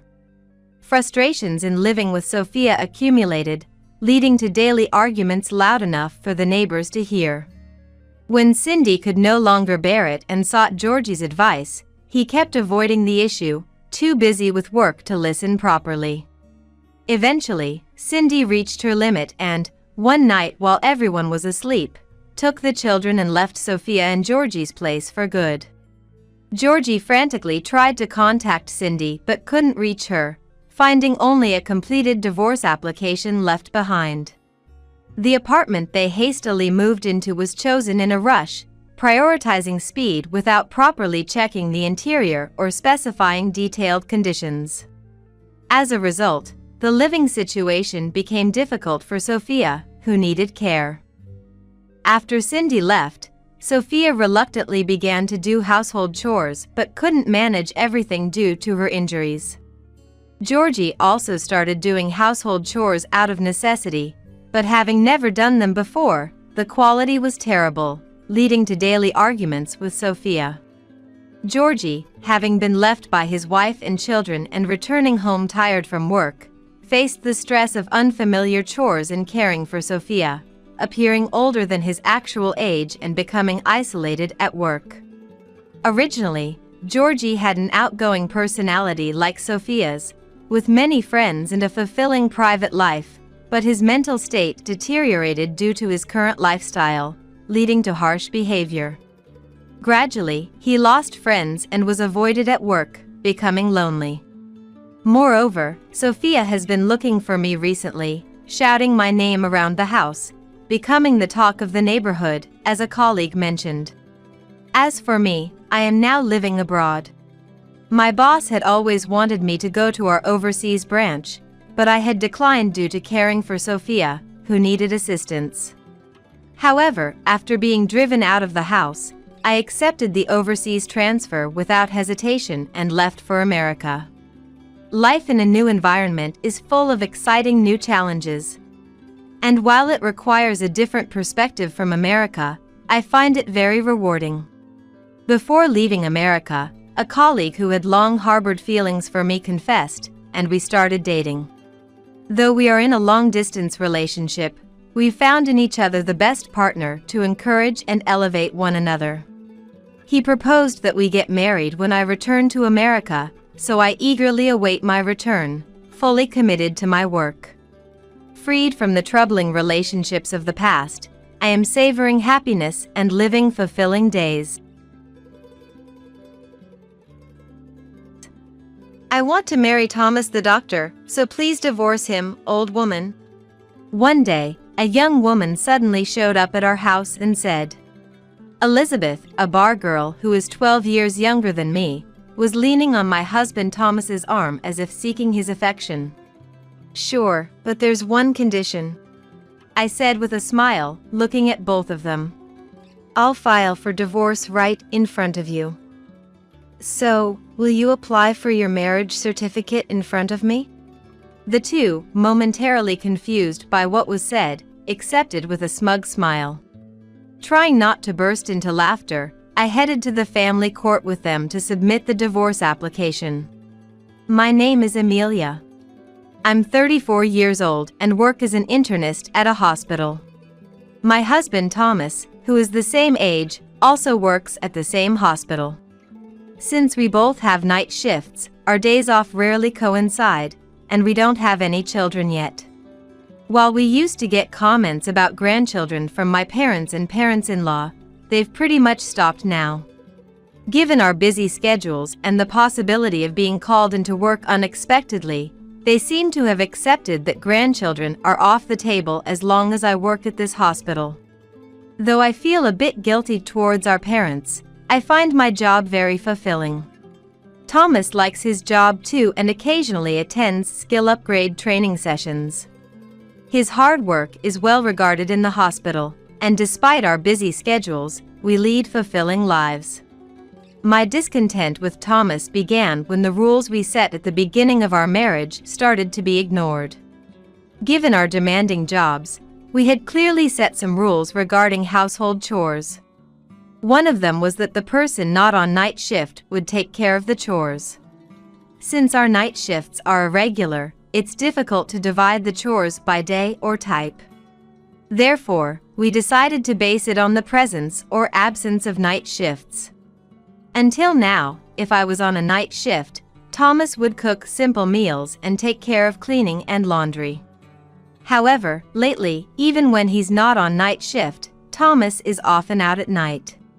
Hey, have you been leaving the house more often, even on nights you're not working? Yeah. Sorry, I've been invited out for drinks a lot lately because the instructor seems to like me. I used to decline, but it felt bad to always say no, and after I accepted once, the invitations just kept coming. Sorry. I'll try to reduce the frequency. Indeed, the hospital is hosting various training sessions at this time, some of which involve external instructors, I remembered, patting Thomas on the shoulder. It's fine. It means you're just that wanted, right? Plus, the training sessions are only for about 2 more weeks. Don't worry about the house and just do your best. Sorry, that helps a lot. Thomas is a good listener, which often leads me to share many things with him. It made sense why he was favored by the instructor. Though Thomas said he would use his own allowance for the drinking parties, at that rate, it would quickly run out. So, I decided to cover the expenses for the next 2 weeks from our living expenses. For the next 2 weeks, Thomas started going out at night whenever there were training sessions. Even after the training ended, the night outings continued. I thought he was busy with night shifts, but Ms. Brown, a veteran janitor, told me that wasn't the case. Thomas hasn't been doing many night shifts lately. We'd prefer to leave it to the men, especially since we have many older staff in our department. It turned out Thomas was going out at night even when he wasn't on night shift. Just when I was about to confront him, my schedule got so hectic that I didn't have the time to question him. By the time my schedule calmed down, I no longer felt like confronting Thomas. All I wanted was to come home and sleep in my bed. Exhausted, when I returned home after a night shift, there was an unfamiliar woman's umbrella at our house. I'm home. Thomas, do we have a guest? Welcome back. Sorry for the suddenness, but there's something we need to talk about. As I walked into the living room, I saw Thomas sitting on the sofa, with an unknown woman next to him. The woman, who looked like a college student, was snuggling up to Thomas. Can I leave my bag here? Yeah, that's fine. But I hope you can make it quick. The atmosphere clearly indicated it wasn't a good conversation, so I sighed and went to leave my belongings in the room. Without changing, I returned to the living room in my work clothes and sat on the sofa facing Thomas and the woman. I believe this is our first meeting. What brings you here today? Nice to meet you. I'm Elizabeth. I came here today because I want you to divorce Thomas, old woman. More than being called old woman by someone I just met, it was her lisping speech that irked me. Holding back my confusion, I looked at Thomas, who seemed flustered for a moment but then met my gaze firmly. Elizabeth works at the bar where I went with the instructor. She's a college student working part-time to pay for her tuition, a very earnest girl. A college student? No offense, but how old are you? Are you even over 21? I'm 22. Old woman and I have a 12-year gap. Interesting, isn't it? I wanted to challenge her comment about being interesting, but resigned myself to glaring at Thomas. So, you cheat on me while I'm busy and now want to marry a younger girl and ask for a divorce, is that it? Why do you have to say it like it's something bad? I just want to protect Elizabeth for the rest of my life. You can live on your own, but Elizabeth needs me.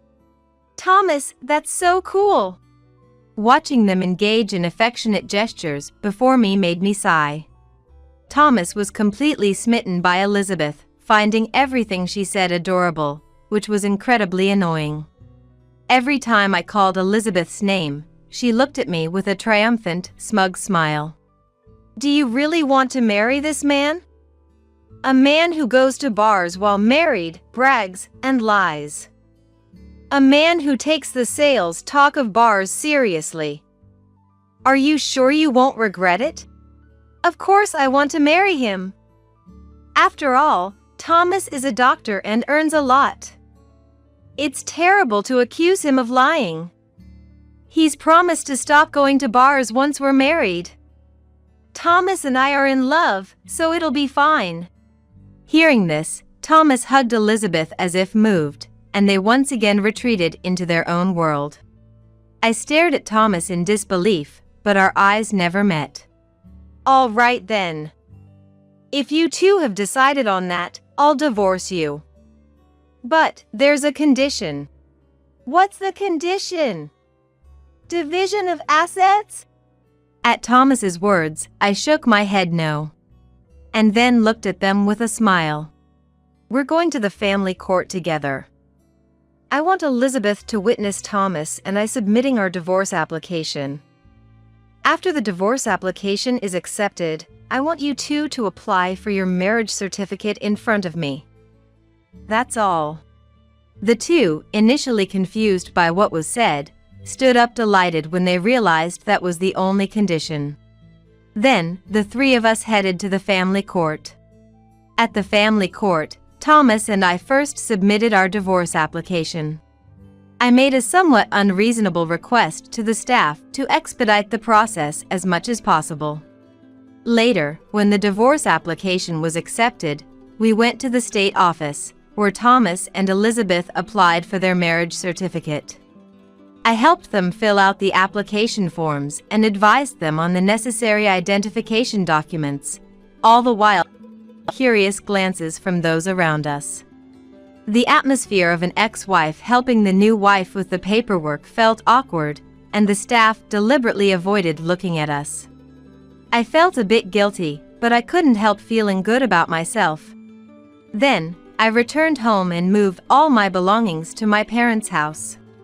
Since I hardly ever shopped due to my demanding job and left the household items behind, there wasn't much to move except for valuables and clothes. I managed to pack everything into suitcases and moved out by car in less than a day. When I got back to my parents' house, they were furious with Thomas, but I calmed them down with a smile. Don't worry. I'm not letting this go. I'll make sure both of them end up in a miserable situation. 3 days later, I was called to a meeting room through an internal phone line at the hospital reception. A woman is here insisting on seeing the doctor. What should I do? Please direct her to an available room. I'll come over as soon as I finish my consultation. When I arrived at the designated meeting room, unsurprisingly, it was Elizabeth. She was taken aback upon seeing me in my lab coat. Hello. I've managed to spare 5 minutes between consultations, so let's make this quick, shall we? What do you mean? He wasn't a doctor, and you are, eh? Elizabeth was panicking, but I didn't have the time to calm her down. I informed Elizabeth with a smile. Indeed, Thomas works at this hospital, but he is a janitor. He's responsible for everything from cleaning to disinfection, a valued staff member. What? He lied to me. Elizabeth slammed her fist on the meeting room table, ranting about Thomas. Didn't you listen? I told you, Thomas is a man who brags and lies about his status. Life might be tough from now on, but good luck. This is a joke. If he's not a doctor, I don't need such a man. I waved goodbye to the nearly explosive Elizabeth and left the meeting room. I heard her trying to stop me, but I rushed back to my consultation room with full speed. After exchanging high fives with the nurses who knew the situation, I calmed down and called in the next patient. Later, Elizabeth found Thomas working in the hospital and demanded a divorce. Elizabeth shouted that there was no point in being married if he wasn't a doctor, while Thomas loudly claimed that love doesn't care about professions.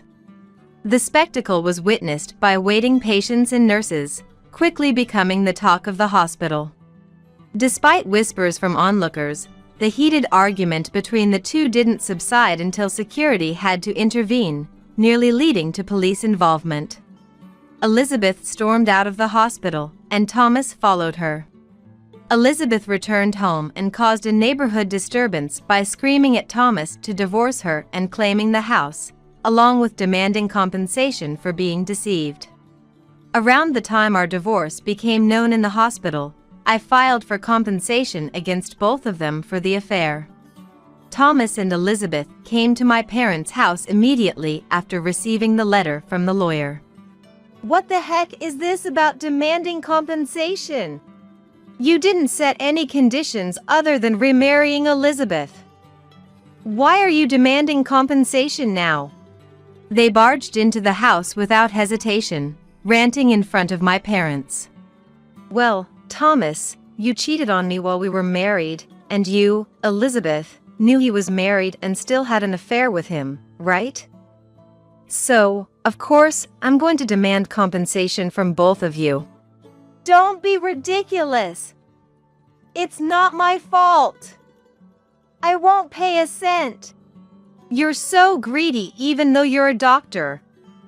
Your nature is so vile. Their yelling didn't bother me at all. Do you know why I included your remarriage in the divorce conditions?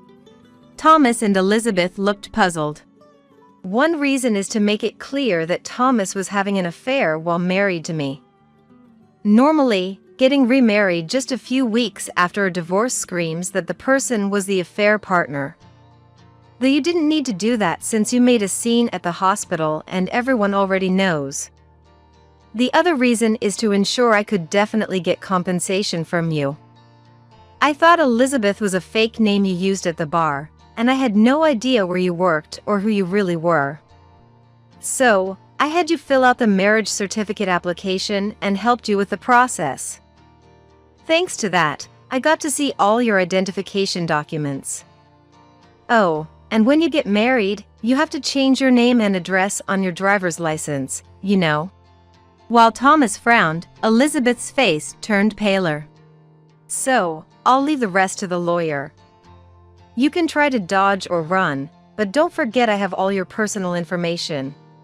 Elizabeth, who works in a bar, must understand the importance of protecting personal information, as it could easily lead to her being stalked.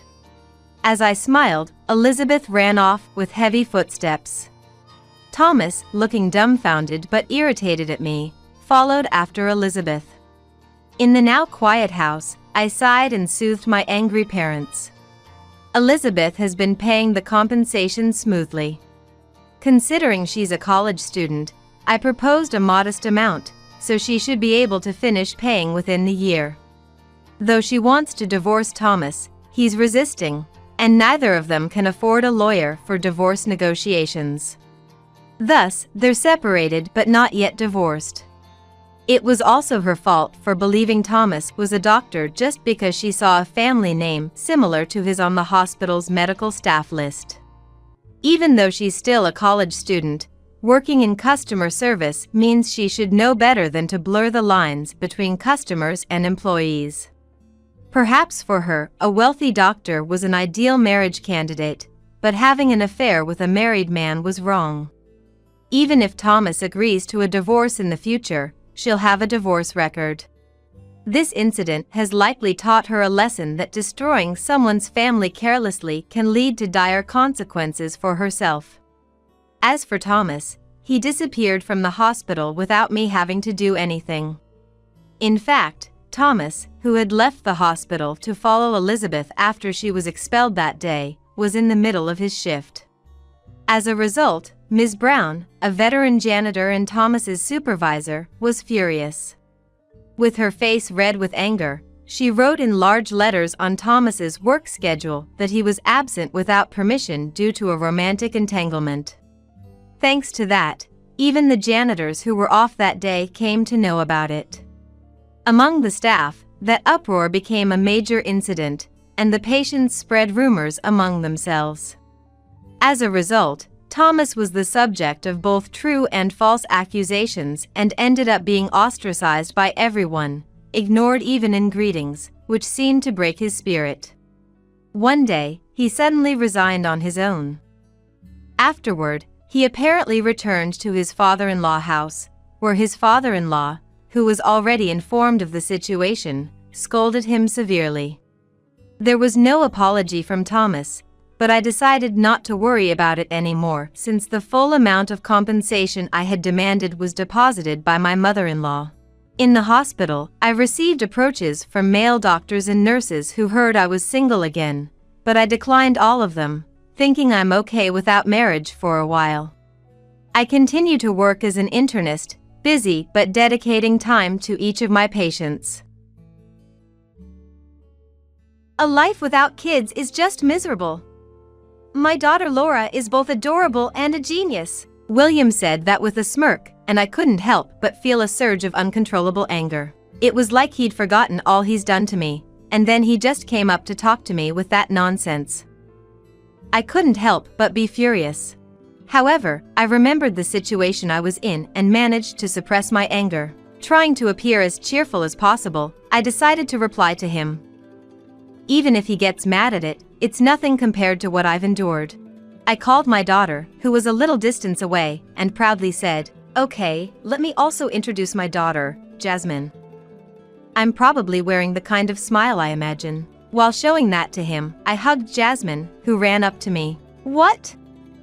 He looked at us, his mouth agape in surprise. He probably couldn't accept the reality he had always looked down upon. His mistress Kate, who was grinning just like him until a moment ago, also seemed unable to hide her shock. While looking at them, I started talking to Jasmine. "My name is Isabel, and I'm a 51-year-old office worker. I have a daughter, and people are often surprised when I tell them she's 12. I did marry late, but there were reasons for that. I have a history of divorce, and I didn't have children at that time. I met my ex-husband William in an arrangement that was almost like an arranged marriage. A friend of mine worried about me always working and not getting married, and threw a party for me. That's where William took a liking to me, and I received his advances. Even so, I wasn't interested at first and was reluctant to respond to his actions. Yet, as he approached me persistently, I gradually started to return his feelings. Eventually, we started dating and soon got married. After marriage, William was serious about having children. Being in my late 30s, I felt a lot of pressure. I don't know if it was because of that, but we couldn't have a baby for a long time. Gradually, William's attitude turned cold, and he started to look down on me. What, infertile? Were you here? Did you pick up the dry cleaning I asked for? He called me infertile, treating me almost like a slave. It was so frustrating, I struggled to find a solution. I went to the hospital imagining the worst, but there was nothing wrong with me. I was even told that stress might be the cause, which left me feeling hopeless. I tried changing my diet, taking supplements. I tried everything, but still couldn't get pregnant. I suggested William get tested, thinking maybe the problem wasn't with me. Listen, William. I went to the hospital, and they found nothing wrong. So, maybe it's worth considering that the issue might be with you, and you should get tested. As soon as I said that, his face turned red with anger. What? You're saying I'm the problem? It's just that you can't get pregnant, don't suspect me. But there's nothing wrong with me, and I've been under treatment for a long time. If we still can't have a baby, it might be because of you. No way. I'm always fine. The problem is definitely with you, okay? He completely rejected my suggestion, blaming me. At first, I fought back, but it's hard when someone keeps saying you're the one at fault. Gradually, I became exhausted, and one day, his words made it clear that I couldn't do it anymore. What's the point of being a woman if you can't even have a baby? He said it so disdainfully, and I couldn't respond. It wasn't that I agreed with his words. Instead, I was shocked at why I had to be spoken to like that. I worked while managing household chores, and I thought I had devoted myself to him, who was also working. Nevertheless, just because I couldn't have a baby, I never expected to be so thoroughly negated. With no emotional support and losing my motivation, I couldn't bring myself to ask him to get tested again. The thought of hearing the same words again frightened me so much that I couldn't speak up. Sensing that, he started commanding me to do various things. Man, I'm tired. I want a different drink, not the usual beer today. Hey, you can't get pregnant, so you must be free, right? Come home right now. Laughing smugly, he treated me like a slave. If I showed any sign of arguing back, he'd hurl even more abuse at me. Still, I endured and just kept going day by day. You'd think I'd better divorce him if I'm putting up with all that. However, I married late and thought I wouldn't be able to marry again if I let that go. Also, I was embarrassed about divorcing and couldn't take that step. Time passed without me being able to do anything, and I turned 38. That's when things took a sudden turn. Even then, I was enduring harassment almost every day about infertility while continuing to work. Hey, you should know what I don't like by now. I can't eat such terrible food. This is why infertile women. That day, after he snapped at me like that, I couldn't hold back anymore and argued back. What does the meal have to do with not having a baby? I can't stand it anymore. Enough is enough. When I said so, William jumped up and started yelling at me. What's with that attitude? You can't even fulfill your role as a woman, and now you complain to me when I come back from work. Suddenly bombarded with nonsensical complaints, I got furious. What do you mean by a woman's role? If it's about having a baby, you have a responsibility too. I got tested and there was nothing wrong. But you refused to get tested, trying to escape your responsibility. And yet, you only complain about me, which I think is unfair. He seemed a bit taken aback by my rare rebuttal, but his silence was brief, and he soon started hurling abuses again. Why are you so stubborn? In times like these, she would immediately reflect and apologize. Hearing his words, it was my turn to be stunned. Before I could ask who he was talking about, he made a sheepish look and quickly looked away. Then, he left the house without a word. He didn't come home that day, and my distrust in him grew. From his words, it was clear there was another woman. That meant he was cheating, and if I pursued it, I might be able to divorce him. It wouldn't be because I couldn't have children, but because of William's affair. Thinking that, I soon took action. I searched online for a nearby private detective agency and hired them. William was apparently cheating recently. I had them investigate his mistress and his behavior. A few weeks after my request, the results came from the agency. During that time, William would come home but wouldn't meet my eyes. He seemed to be avoiding me, and the constant verbal abuse had stopped. Surprised at how comfortably I was living, I regretted not taking action sooner. I should have done this earlier. While thinking that, I looked at the report. It contained the fact that William was having an affair with evidence. It also included a report on his mistress. Her name was Kate. She was 23 years old, naturally younger than both of us. It seemed they started dating soon after I first suggested William get tested. So, he had been cheating for a few years. Angered by the fact, I decided to divorce him and started preparations. While I was preparing, he stayed quiet. That allowed me to steadily proceed, and I finally confronted him about the divorce. William, there's something I need to talk about. It's not about the test, it's more important. When I said that, he looked annoyed as he was just back from work. What now at this time?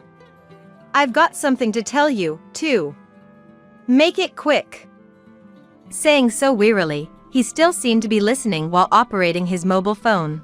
Before he changed his mind, I quickly presented him with the report from the private detective agency. You're having an affair.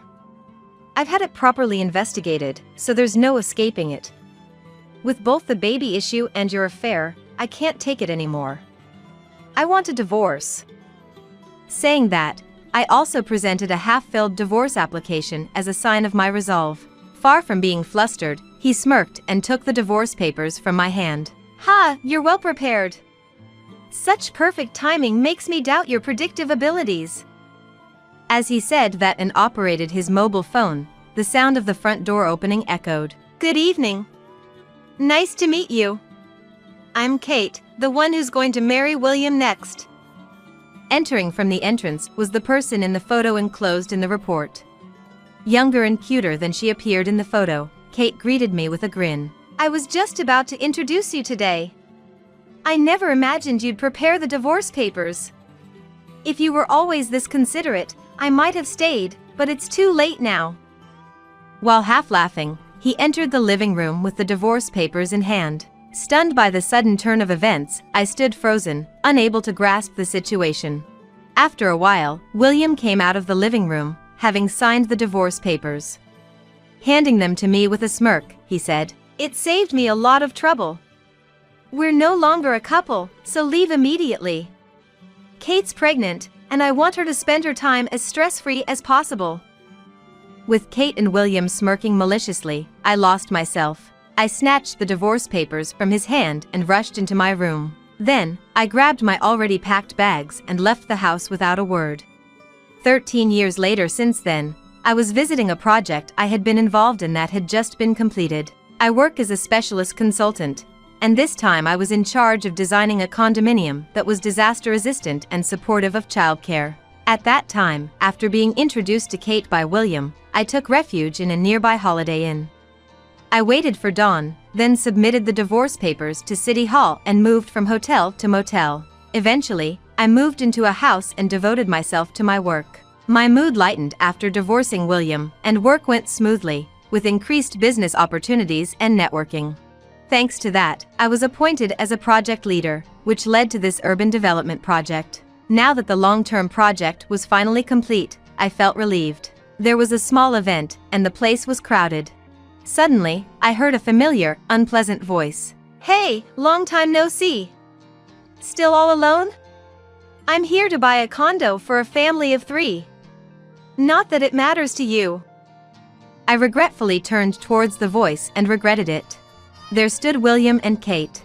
Between them, there was their daughter, who must have been in Kate's womb at that time. A life without kids is just miserable. My daughter is both adorable and a genius. Seeing William's smirking face, uncontrollable anger surged within me. It was like he forgot all he'd done, casually speaking to me like that. I couldn't help but be furious. As remembering my situation, I managed to suppress my anger. Trying to appear as cheerful as possible, I decided to reply to him. Even if he gets angry, it's nothing compared to what I've endured.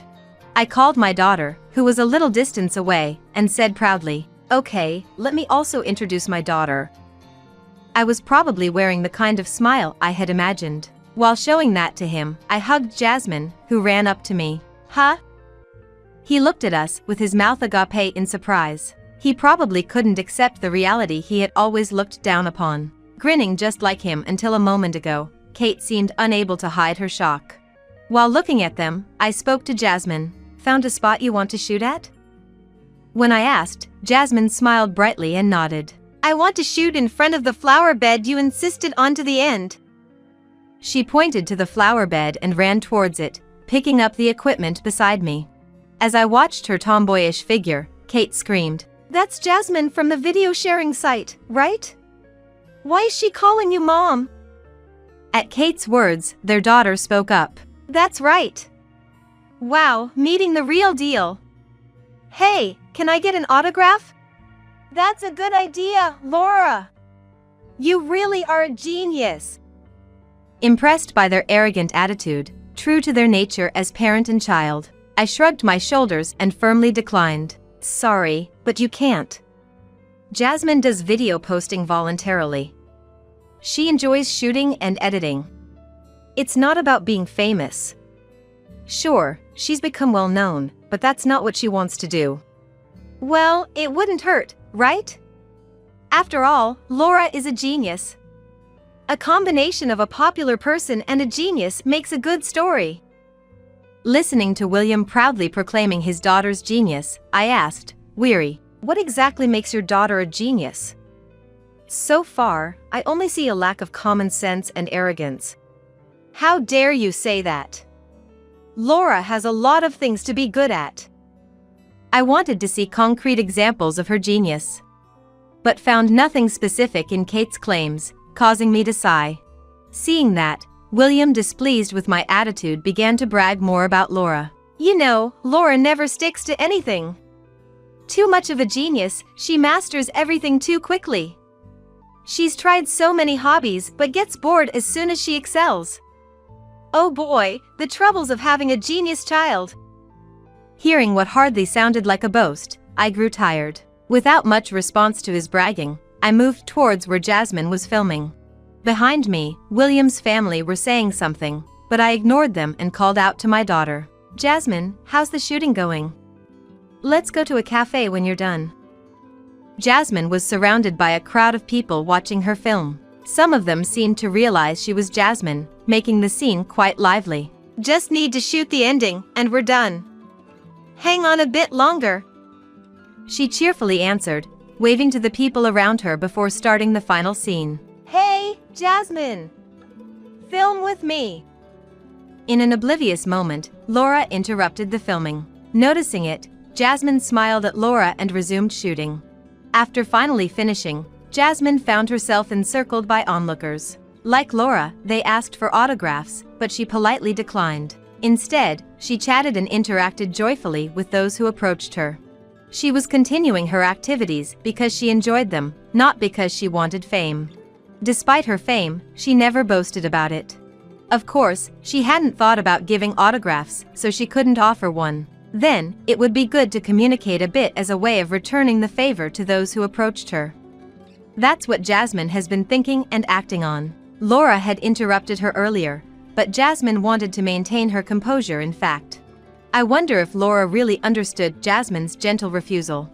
After finishing conversations with most people, Jasmine was about to leave. Laura approached her predictably. She didn't understand Jasmine's intentions. "The filming's done, right?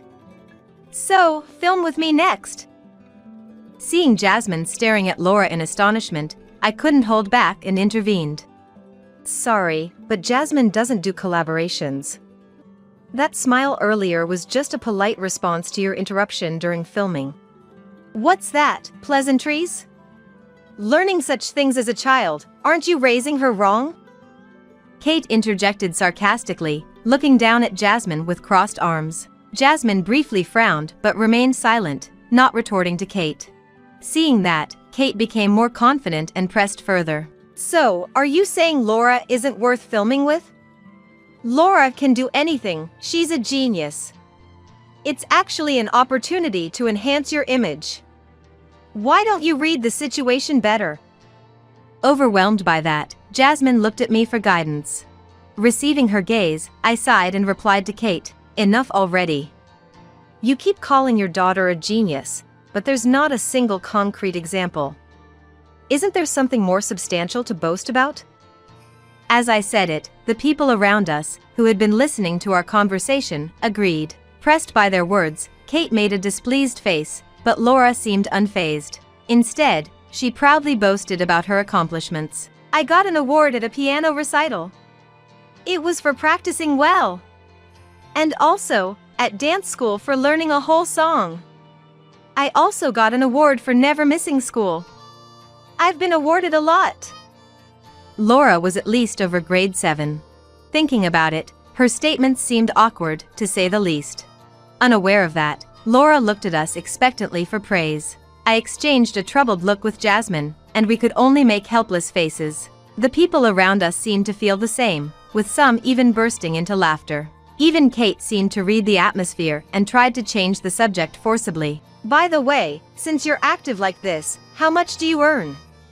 You can't possibly afford to live in a condo like this, can you?" Her question seemed desperate, but I decided to reply to avoid rehashing the atmosphere. "Thankfully, we're quite popular on the video sharing site. Of course, we earn an income, but it's saved for Jasmine's future and for buying necessary filming equipment. Sure, this condo is attractive, but we have a house, so we don't need it. Besides, I was part of creating this place, so the success fee is substantial. My current husband runs a company, and combined with his income, moving here wouldn't be a bad idea." I told her everything she might have wanted to know. Predictably, Kate looked displeased and glared at Jasmine and me. Hearing my story, William seemed too surprised to retort. Whereas, Kate was ever bold, and tried to ingratiate herself with me. "So, you created this place. Then, with just a word from you, we could live here, right? Our kids are about the same age, so out of kindness, could you help us?" I couldn't understand what she meant by kindness, but I had no intention of agreeing. Just as I was about to firmly refuse, Laura asked eagerly by misunderstanding something. "Can you really help us live in this condo? We want to live here. Please."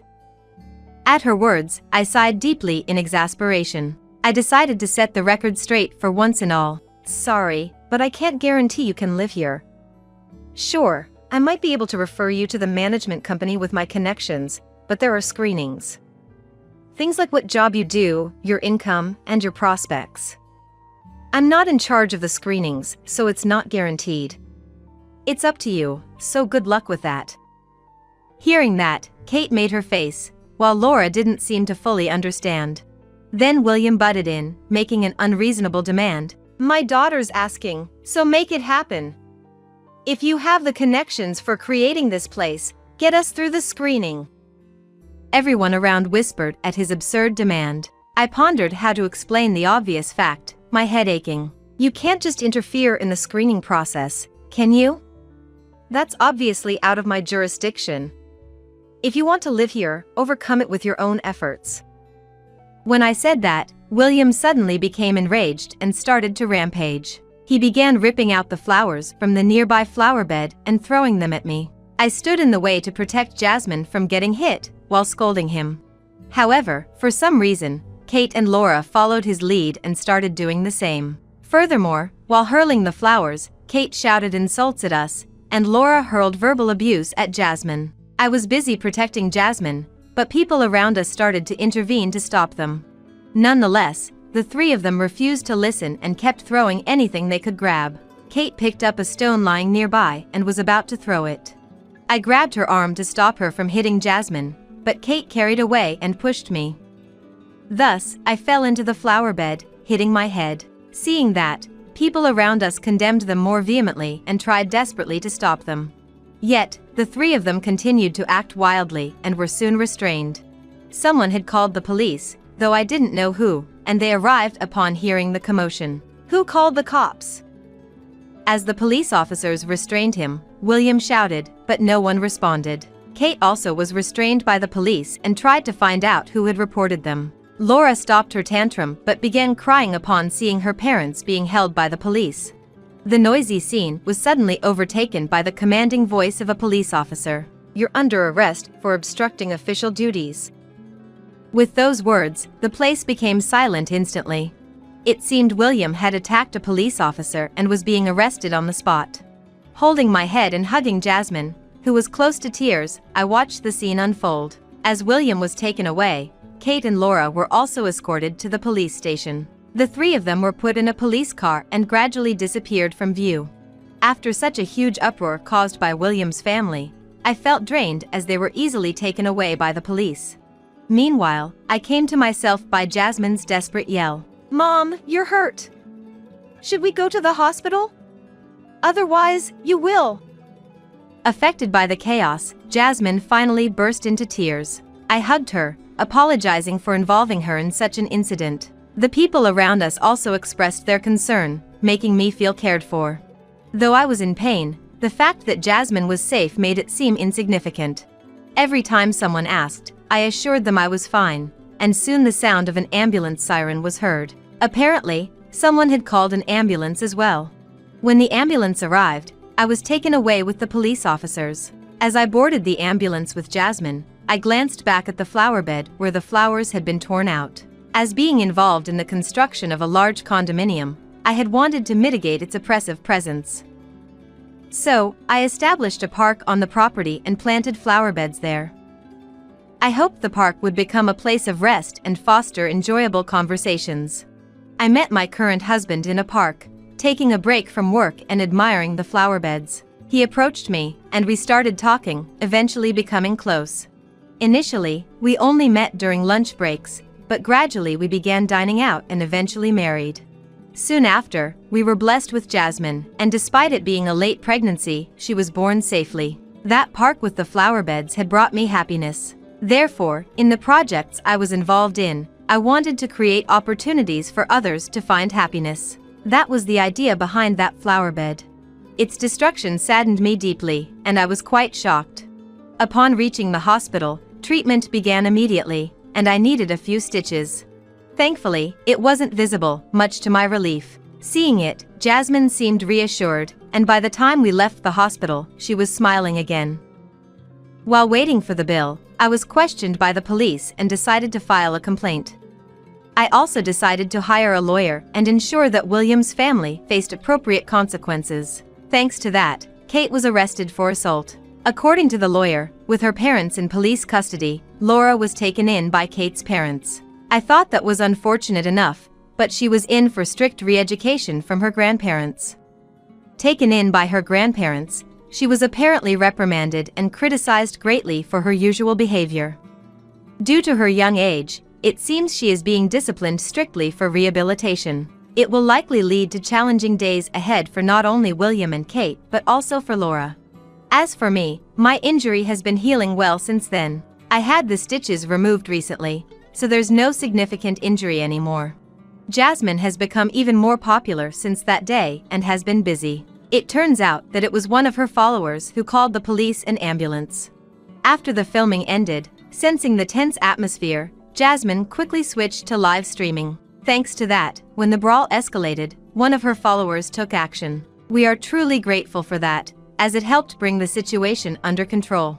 Afterward, Jasmine wanted to thank the person and made a call out in a video, but no one came forward.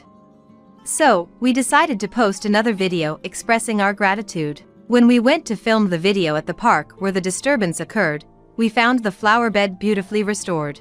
Apparently, volunteers had fixed it up after the incident, which was a relief.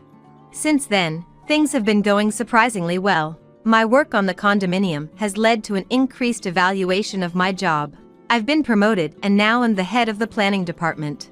Jasmine's video views have skyrocketed, and she continues to post videos joyfully. My current husband is very concerned about us and has been quite worried. Though I'm fully healed and there are no hindrances to my life, he still occasionally checks on my injury. I'm really happy to be with the kind-hearted husband and Jasmine grow up healthy. There are no problems in my work or family life. I look forward to spending more happy times with three of us. I'm in Charleston right now. What do you want for a souvenir? What? Charleston? Are you that far away and coming back today? I'm staying in Charleston today, heading to Savannah in Georgia tomorrow, and planning to return the night after tomorrow. Is Jackson with you? What about work? Jackson and Lily are off today and tomorrow, and they took the day after off work too. Lily's there too? Yeah, it's a family trip. So, I'm counting on you to house sit, lol. Mason left for a trip with Jackson and Lily, leaving me behind. This was problematic enough, but Mason had another issue up his sleeve. Also, you're handling the trip expenses, lol. What do you mean? I borrowed a credit card from your wallet. You did what? I've been patient with Mason, but this was unforgivable. However, when I checked my wallet, my anger quickly subsided, and I burst into laughter. Actually, that credit card is LOL. What? Mason is about to have a very unpleasant time. And after returning from the trip, a hellish scenario awaits him. I'm Emma, a 56-year-old office worker, and my husband Mason is 57 and works part-time. You might wonder why I married a part-timer like Mason, but he wasn't always one. Mason was laid off at 30 during a company downsizing. I thought Mason would find a new job quickly, but he had a proposal for me. Our baby's due soon. I've been thinking, what if I become a house husband until childcare settles down a bit? That way, Emma, you can return to work smoothly. For a few years, you mean? Mason, are you sure about taking such a long break? Even if my return to work is smooth, won't it be hard for you to find a job later? I've gained some experience and skills so far. The layoff and birth coincided. Childcare can be a legitimate reason for a career gap. It might affect my job search, but I think I can manage it with some effort. Probably, Mason was right, considering his view. I know Mason has always been diligent at work. His layoff wasn't due to a lack of ability, but simply bad luck. All right, but you have to do the housework properly and get back to work once childcare settles down. I agreed to Mason's proposal, albeit with some reservations. However, this decision led to a turn for the worse. When our son Jackson was born, Mason kept his promise and worked hard at both housework and childcare. Thanks to that, I could return to work smoothly and focus on my job. But as Jackson turned 3, Mason and I often clashed over parenting. Are you giving Jackson sweets again? He won't eat his meals, you know. And you bought him another toy, right? You're spoiling him too much. What can I do? Jackson wants sweets and toys. Should I make him suffer? That's just cruel. Learning to wait is important. What if he becomes a spoiled brat who can't handle not getting his way? Mom's angry again.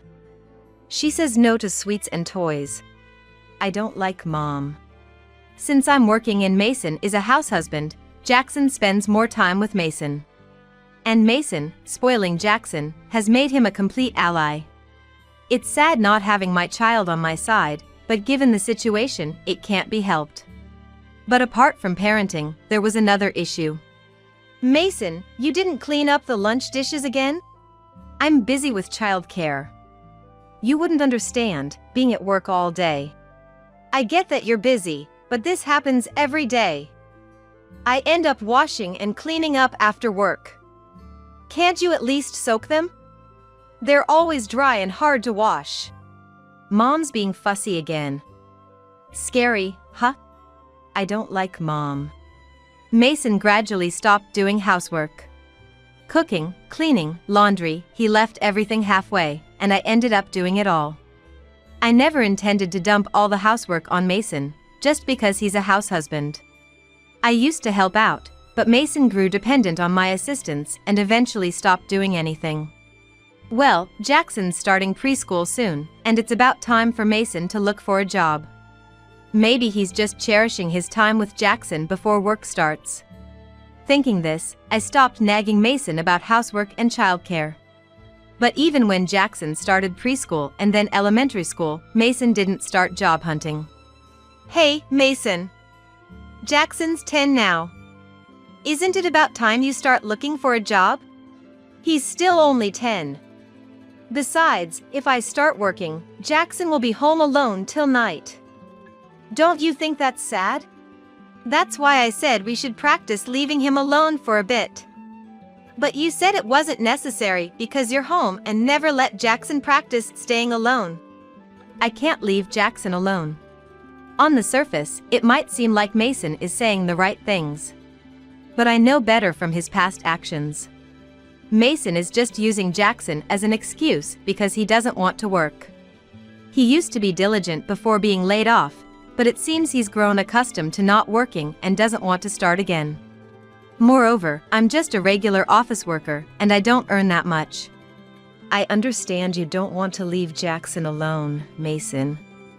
But you know living off my salary alone is getting tough. Our savings we had until we were about 30 are dwindling. If this continues, we might not be able to afford food. Okay, I get it. But still, leaving Jackson alone. How about you work part-time while Jackson is at school? That's reasonable, right? Mason, reluctant to work, finally agreed to my suggestion and started working part-time. With Mason working part-time and us living frugally, we managed to escape the deficit. Though problems remain, at least for now, we can live a little more comfortably. But when Jackson became a high schooler, our problems increased. Mason, where's this month's money? What?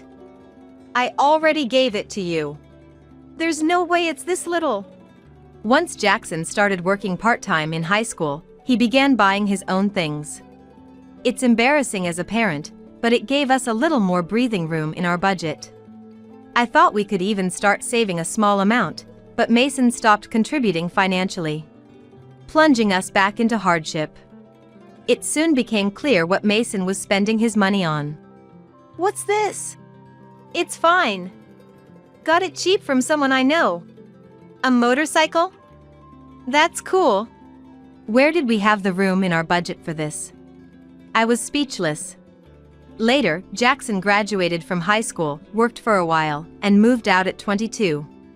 However, he lived nearby and always came home on weekends. Dad, where are we going today? There's a famous pizza place in the mountains.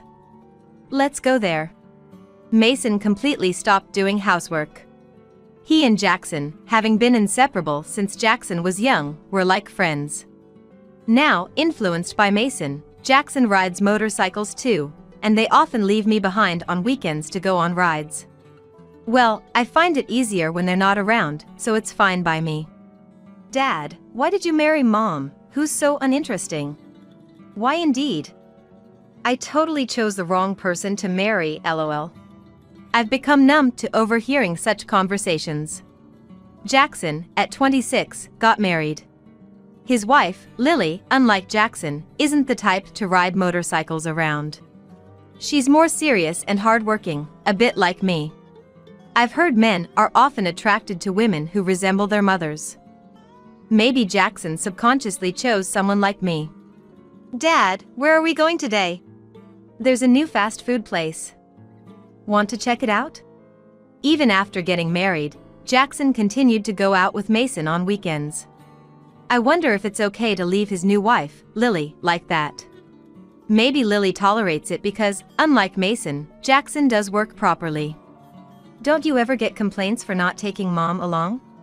Nope, never lol. Even if she did, I'd ignore her because she's a buzzkill lol. Do they not realize their conversation can be heard inside the house? Their usual banter continues. I've become so numb to it, I hardly react anymore.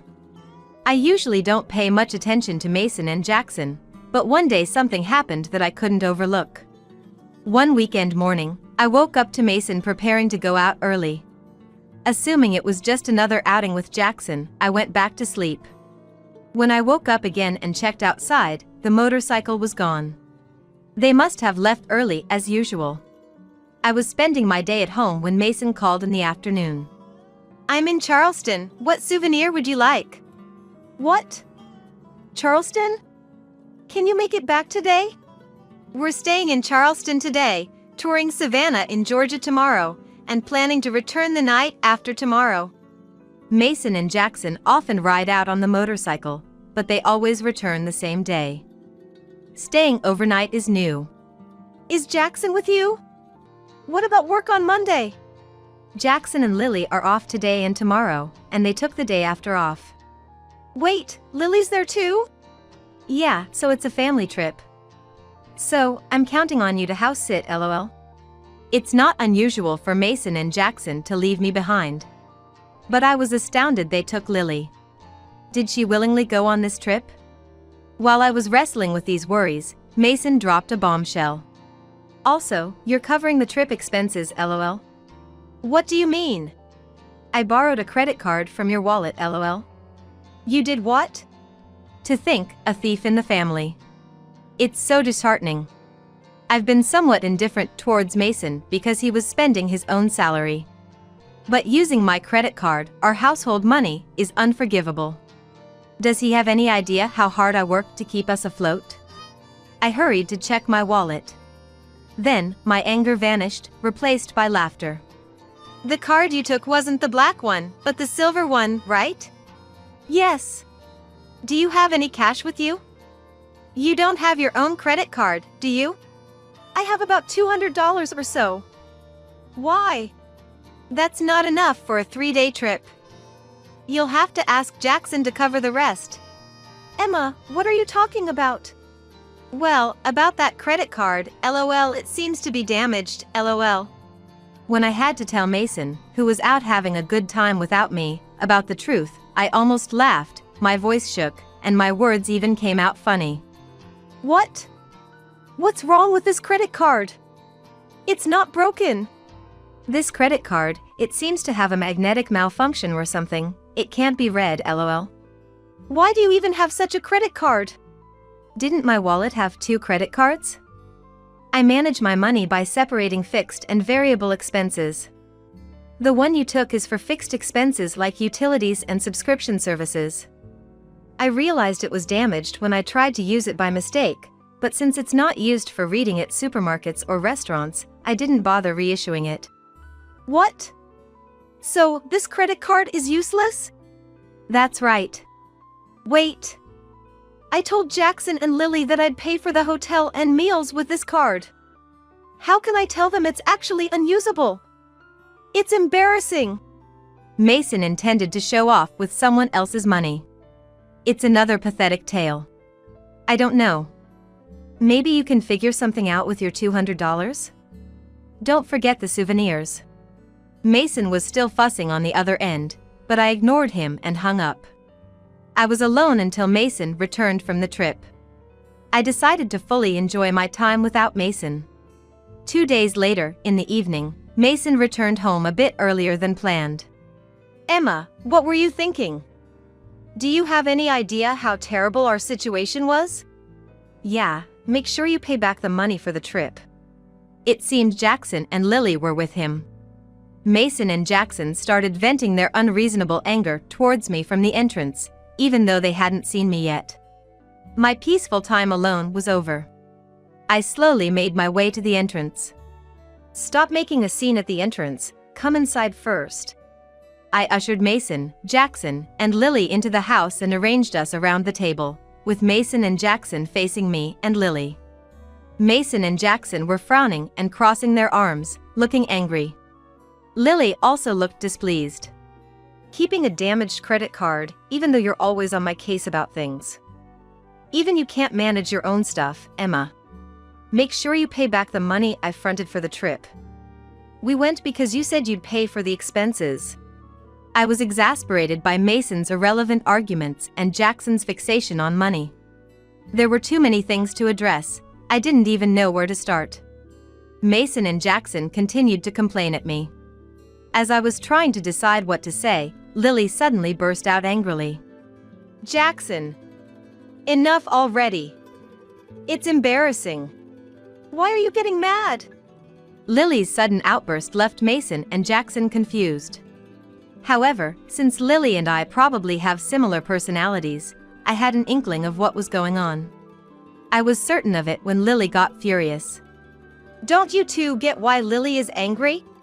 What? You understand, Emma?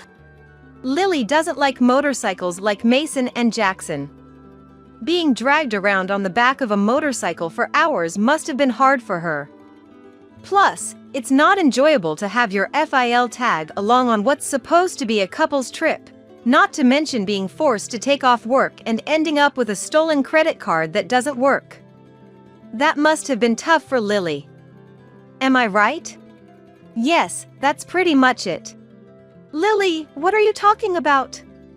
You always complain about wanting to go places, so I took you. Lily didn't want that. You just forced her to join your hobby. She just agreed with what I said. To add to what I said earlier, I thought she was also part of this trip. She was left behind, right? I can't forgive that either. Lily glared at Mason and Jackson, who awkwardly looked away. It seems Lily's sullenness wasn't about my credit card being unusable, but rather directed at Mason and Jackson's selfishness. Jackson, I've decided.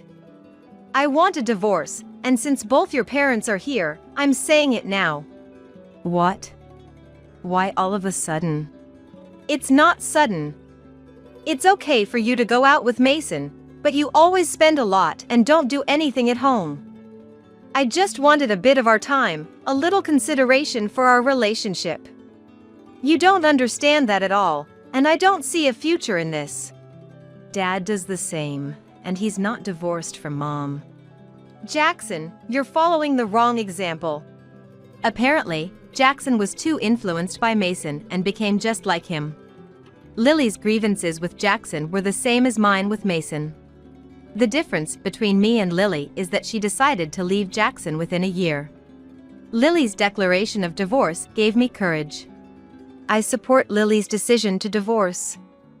Accept it, Jackson. Emma, what are you thinking? Not supporting your own son and agreeing to a divorce? Also, I want a divorce too. What? My sudden declaration of divorce surprised all three of them. The word divorce, which I had never even considered, came out impulsively, and I was shocked by my own statement. The behavior of Mason and Jackson must have unconsciously pushed me to my limits.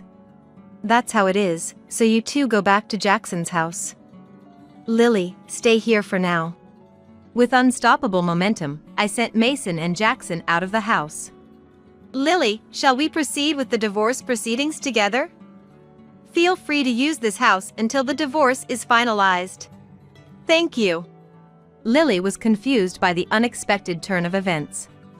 However, having a common adversary, we quickly bonded and started working together towards the divorce. Afterward, Jackson and Lily quickly finalized their divorce, and although it took longer for me and Mason, we eventually managed to divorce as well. Once Jackson and Lily's divorce was settled, Lily moved out of the house. Though we lived together for only a month, it was surprisingly enjoyable, and we still keep in touch. When my divorce was finalized, Mason and Jackson started living together, and I left the house. Mason began job hunting to support himself, but having worked only part-time for nearly 30 years, finding a full-time job at almost 60 seemed unlikely. He's still working part-time. Jackson continues his job, but at 27, his income isn't substantial. As a result, Mason and Jackson appear to be living a deficit life, planning to move into a small, cheap apartment together. This situation will likely make Mason realize how hard I had to work to manage our life, and Jackson will understand the challenges of living with Mason. I started living alone after leaving the house. Now, I can spend my earnings solely on myself. Today, I bought a cake on my way home from work. Such luxury was unimaginable in my previous life, but now I am enjoying my days. You know, I remarried a beautiful and young woman unlike you. My ex-husband Duke said to me with a vulgar smile. It's only been a week since our divorce, and he's already remarried. He probably was cheating on me even while we were married. For a while after we got married, Duke and I were a happy couple. We both loved kids and were conscious about having them right from the start of our marriage. I can't wait to have kids. I want a daughter and a son," Duke would say excitedly, imagining our future. But we struggled to conceive. Gradually, our relationship soured, and we ended up hating each other and divorced. A week later, I ran into him at a shopping mall, where I went to distract myself. My name is Lynn. A woman in her 30s and a corporate employee. I met Duke, who's 4 years older than me, through friends. And got married 3 years ago. Duke and I both loved kids and wanted to start a family early. I really hope we have kids soon. I'd like a daughter and a son, Duke used to say. "Yeah, I don't mind the gender as long as they're healthy. But I do want more than 2. I would respond. We happily talked about what our kids might look like, what their personalities would be like, eagerly awaiting their arrival. However, even after 1 year, then 2, we couldn't conceive. During the first year, Duke said, "It didn't work out again. But no rush, we'll be fine." But after the second year, he started to become bitter. "What, it didn't work out again? Someone I know had a baby just 2 months after getting married. Why can't we have one?" He complained. I don't know what to say. Our relationship deteriorated from that point. Duke's behavior became harsher, and I couldn't handle it alone anymore. I often confided in my best friend Johanna. Johanna always listened seriously to my problems. "I see. Duke really wants a child, so I understand his disappointment. But he should be more considerate of you," she said sympathetically. "I know. He's changed so much. He used to be so kind," I said, reminiscing about the old Duke and sighing deeply. Johanna and I shared our deepest troubles with each other, things we couldn't tell anyone else. Time passed, and we still couldn't have children. Before we knew it, 3 years of marriage had gone by. Realizing that natural conception might be impossible, I decided to suggest fertility treatments to Duke. After dinner and while drinking coffee, I approached Duke. "Hey, Duke. We haven't had a child in 3 years, right? I'm 34 now, so maybe it's time to consider fertility treatments?" Duke's face showed blatant annoyance at my words. "Fertility treatments? Isn't it because you're getting old and decrepit that we can't have kids? If you're gonna do it alone. That's not something you can just say." I was taken aback by his harsh response and was at a loss for words. "I'm not doing it. There's no way the problem is with me." Duke spat out those words and immediately left for the bedroom. Left alone, I stood there stunned. Does Duke not want to cooperate at all? I muttered, filled with a mix of emptiness and sadness. With no other choice, I decided to visit a fertility clinic alone. After a thorough examination. "Where's your husband? It's important to have his cooperation. Infertility issues are often on the male side. Make sure he comes with you next time," the doctor asked. Encouraged by the doctor's words, I tried to discuss fertility treatments with Duke again that night. "Fertility treatments won't work if it's just me. You need to get tested too. Can you please come to the hospital with me?" "Are you saying it's my fault? It's obviously you, the woman, who's the problem. I have nothing to do with it. I told you to do it alone if you're going to do it. Don't drag me into this." Duke exploded in anger. "But infertility often lies on the male side. If the doctor said so, it must be true. The doctor also said that the husband needs to cooperate. Please, Duke, come to the hospital with me." I tried desperately to persuade Duke. Despite his irritation. "Fine, I'll go. Just stop nagging."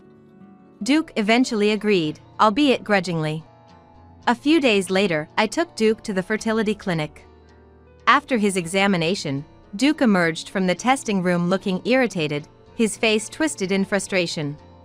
We were waiting in the reception area to hear both my previous results and Duke's recent test. Due to the clinic's busy schedule, we were not called for a while. Being impatient, Duke abruptly stood up and said, "I'm leaving."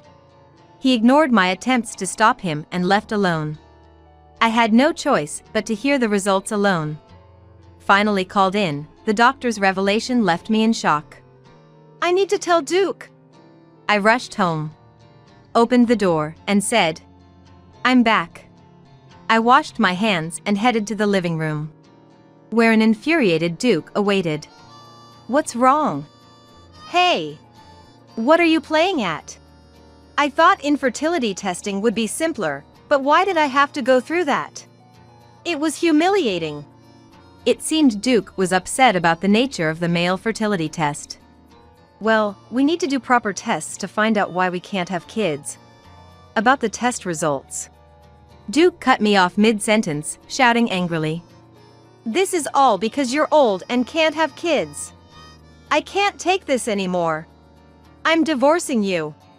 What are you talking about all of a sudden? I was shocked by Duke's sudden declaration of divorce and raised my voice in surprise. I can't live with an infertile old woman anymore. Fed up with Duke's abusive language and constant belittling about my infertility, I felt my feelings for him cooled in that moment. Fine. Let's divorce. Ha, I'm glad you agree so easily. Get out, you infertile old woman. I silently packed my things and left the house. I decided to stay at my parents' house for a while. They welcomed me warmly, which I was very grateful for. I filled out my part of the divorce papers as soon as I got there and sent them to Duke. We had been married for 3 years. Duke was a kind and good husband in the beginning. There were many happy memories. But the Duke I loved was no longer there. Remembering the ugly face of Duke, who insulted and pushed for divorce, filled me with sadness and intense anger. I didn't have any love left for Duke. A week later, I went to a large shopping mall for a change of scenery. That's when I saw a familiar profile. Ugh. And I involuntarily muttered. I tried to leave unnoticed, but Duke saw me. Isn't that Lynn? Duke noticed me and called out. I ignored him and started walking away. Wait. He grabbed my arm. Let go. Duke looked at me with a vile smile. Following me? Can't forget about me, huh? What? His off-base comment left me dumbfounded. I've remarried a beautiful, young woman. I have no need for an infertile old woman, so disappear. Duke laughed rudely, looking down on me. The fact that he stopped me just to tell me to disappear infuriated me. It had only been a week since our divorce, but he was already remarried. I realized then that Duke must have been cheating on me. The deterioration of our marriage wasn't just because we couldn't have kids, it was also because of Duke's affair. He must have been confident about divorcing because he had the option of remarrying his mistress. What a terrible man. As I frowned, a coquettish voice caught my attention. Duke, who are you talking to? The voice belonged to a woman with blonde hair, heavy makeup, and revealing clothes. She was also adorned with designer bags and accessories and held shopping bags from brand stores. Finished shopping? This is my ex-wife. The infamous ex-wife. The woman looked down on me with a scornful gaze. I recognized her from somewhere. Who was she? I was on the verge of remembering, when Duke triumphantly introduced her. Lynn, let me introduce you. This is my wife, Pamela. Beautiful and young, right? Hi, I'm Pamela, Duke's new wife. 25 years old. At that moment, I couldn't help but burst into laughter. So, it was that Pamela. Finally remembering, I couldn't stop the laughter that welled up inside me. Seeing me laughing uproariously, Pamela and Duke looked at me with puzzled expressions. Still laughing, I told Duke. I feel sorry for you. I'm busy, so I'm going now, lol. Duke hurriedly tried to stop me as I was about to leave. Hey! What do you mean you feel sorry for me? Is that your way of admitting defeat? Admitting defeat? No way. Then what is it? Spit it out. Duke asked irritably. All right, I'll tell you. I turned to Pamela. I know who you are. I said. What? I don't know a dull, uninteresting, old woman like you. Pamela retorted, looking puzzled. What a rude thing to say. I asked Pamela coldly. Do you know a woman named Johanna? Johanna? Ah. It seemed she remembered. Pamela's face turned pale. Johanna? Isn't she Lynn's best friend? What does Pamela have to do with Johanna? Duke asked anxiously. I declared. She's the bar employee who tricked Johanna's boyfriend into spending money on her. And she dumped him the moment he ran out of money. What? Duke's eyes widened in disbelief. I heard from Johanna that her boyfriend had been deceived and spent money on a bar employee named Pamela. Despite the bar explaining it was just part of the job, he believed they were truly in love and bought her expensive bags and designer watches. Johanna decided she didn't need a man who could be deceived by a bar employee. She had shown me a photo of this woman, Pamela. Johanna's naive boyfriend believed Pamela's seductive words, but Pamela went as far as having physical relationships outside the bar and even checking houses to live after they were married. And there were multiple men she did this to. It wasn't just Johanna's boyfriend. You seem to have manipulated several men, a trade company executive, a small construction company's CEO, and a county administrator, right? But when they started holding back on spending, you cut ties with them. Duke, aren't you being deceived too? Are you sure you're okay? That's a lie. There's no way that's true. You're just making up lies because you're bitter, aren't you?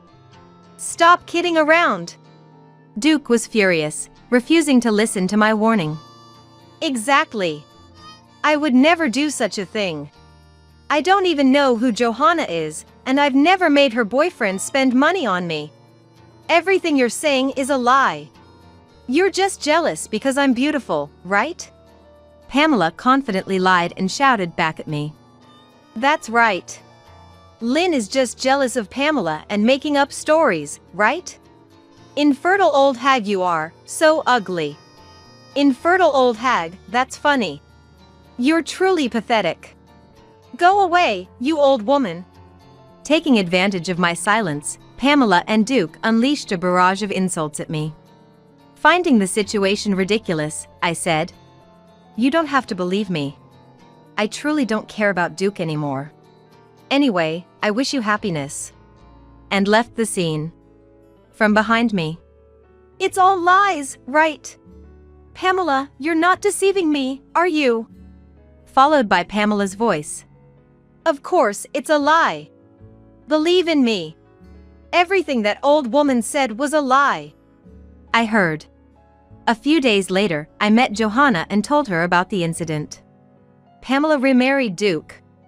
I was shocked when I heard you divorced Duke, but I never imagined he would marry that woman. Johanna was visibly surprised, her eyes and mouth wide open. Yes, it's true. It's a small world, isn't it? Indeed. But Duke, he's going to suffer. Knowing how Duke had treated me, Johanna smiled as if feeling relieved. I think Duke will end up in a miserable situation. Right now, he's completely infatuated with her. We laughed together. Sometime later, after work, I was about to head home as usual. Suddenly, "Lynn." I heard a listless voice from behind. I was startled and turned around to see Duke standing there. What do you want? Don't scare me like that. What are you doing here? Lend me some money. What? Duke looked much thinner than before, almost haggard, with sunken cheeks and eyes. His wrinkled clothes made him appear pitiful. I could guess the situation from his appearance and request. So, you're exhausted in every way because of that Pamela. Exactly. Just like you said. She just milked me for all I had, and the moment my savings ran out, she left me and filed for divorce. Just as I had warned, Pamela had married Duke for his money and left him as soon as it ran out. Foolish. I warned you politely, didn't I? I should have listened carefully to what you said. You know how much I spent on her? She's the worst. Don't you think I'm a victim? I was deceived, I'm the victim here. What? His claim of being a victim was astonishing. It was all his responsibility. Because she stripped me of everything, I can't even pay this month's rent, let alone the utilities. I'm sorry to ask, but can you lend me some money for my living expenses? If this continues, I'll become homeless. Duke's blatant opportunism left me utterly dismayed. Actually, I want to get back together with you, Lynn. Please reconcile with me. I realized your worth after being deceived by Pamela. Marry me again. It's a lifetime request. Marry me again. Duke begged tearfully. I looked at him coldly. Sorry, but I refuse. What? Why? Why? Have you forgotten how you treated me? I don't like you at all anymore. I hate you so much I don't even want to see your face. There's no chance of us getting back together. Duke turned red with rage. How dare you talk to me like that? I'm offering to reconcile with you, an infertile woman. Be grateful. Hearing Duke's words, I laughed. Why are you laughing? I just thought how mistaken you are, lol. Mistaken? Duke asked, puzzled. The infertility issue wasn't with me, it was with you, Duke. What? Duke was speechless. You left the hospital without hearing the test results. I was going to tell you that night, but you started talking about divorce and never listened. The results showed you have almost no fertility, and natural conception is almost impossible. I, on the other hand, had no issues. That's a lie. It can't be true. There's no way I'm the cause of infertility. It's definitely you. Duke ranted, refusing to believe. I've never been sick, so how can I be infertile? It must be you. If you think it's a lie, go to the hospital and hear it yourself. I replied calmly. Is it true? No, it can't be. I can't be infertile. Duke was in total disarray, sweating profusely. He never thought the issue was with him. So, go and hear it directly from the doctor. If you plan to marry someone else in the future, it's better to know about your body. I said and left. Duke went to the clinic and learned the truth about his infertility. He called me several times, but I ignored them all. He then left voicemails. I was wrong. I'm sorry. Let's start over. Answer the phone. Please. I have no money. I'm in deep debt. Help me, Lynn. I deleted all his messages and blocked his phone number. A few days after blocking him, I was ambushed by Duke in front of my office. Lynn, please. Even if we don't reconcile, just lend me some money. I'm not asking for much, just $10,000. No, even $5,000 will do. Please. We were married once, right? Duke pleaded with deep apologies. Stop this right here. I'm not lending you any money. Go back right now, or I'll call the police. Even as I warned him, Duke persisted. Just lend me the money. So, I really called the police to deal with him. Perhaps the shock of the police being called or the fear of increased patrols deterred him. After that, he never showed up in front of me again. Duke, struggling financially and accumulating more debt, moved to a very old apartment and worked part-time at a grocery store late into the night to make ends meet. However, the strain took its toll, and he started making mistakes continuously at work.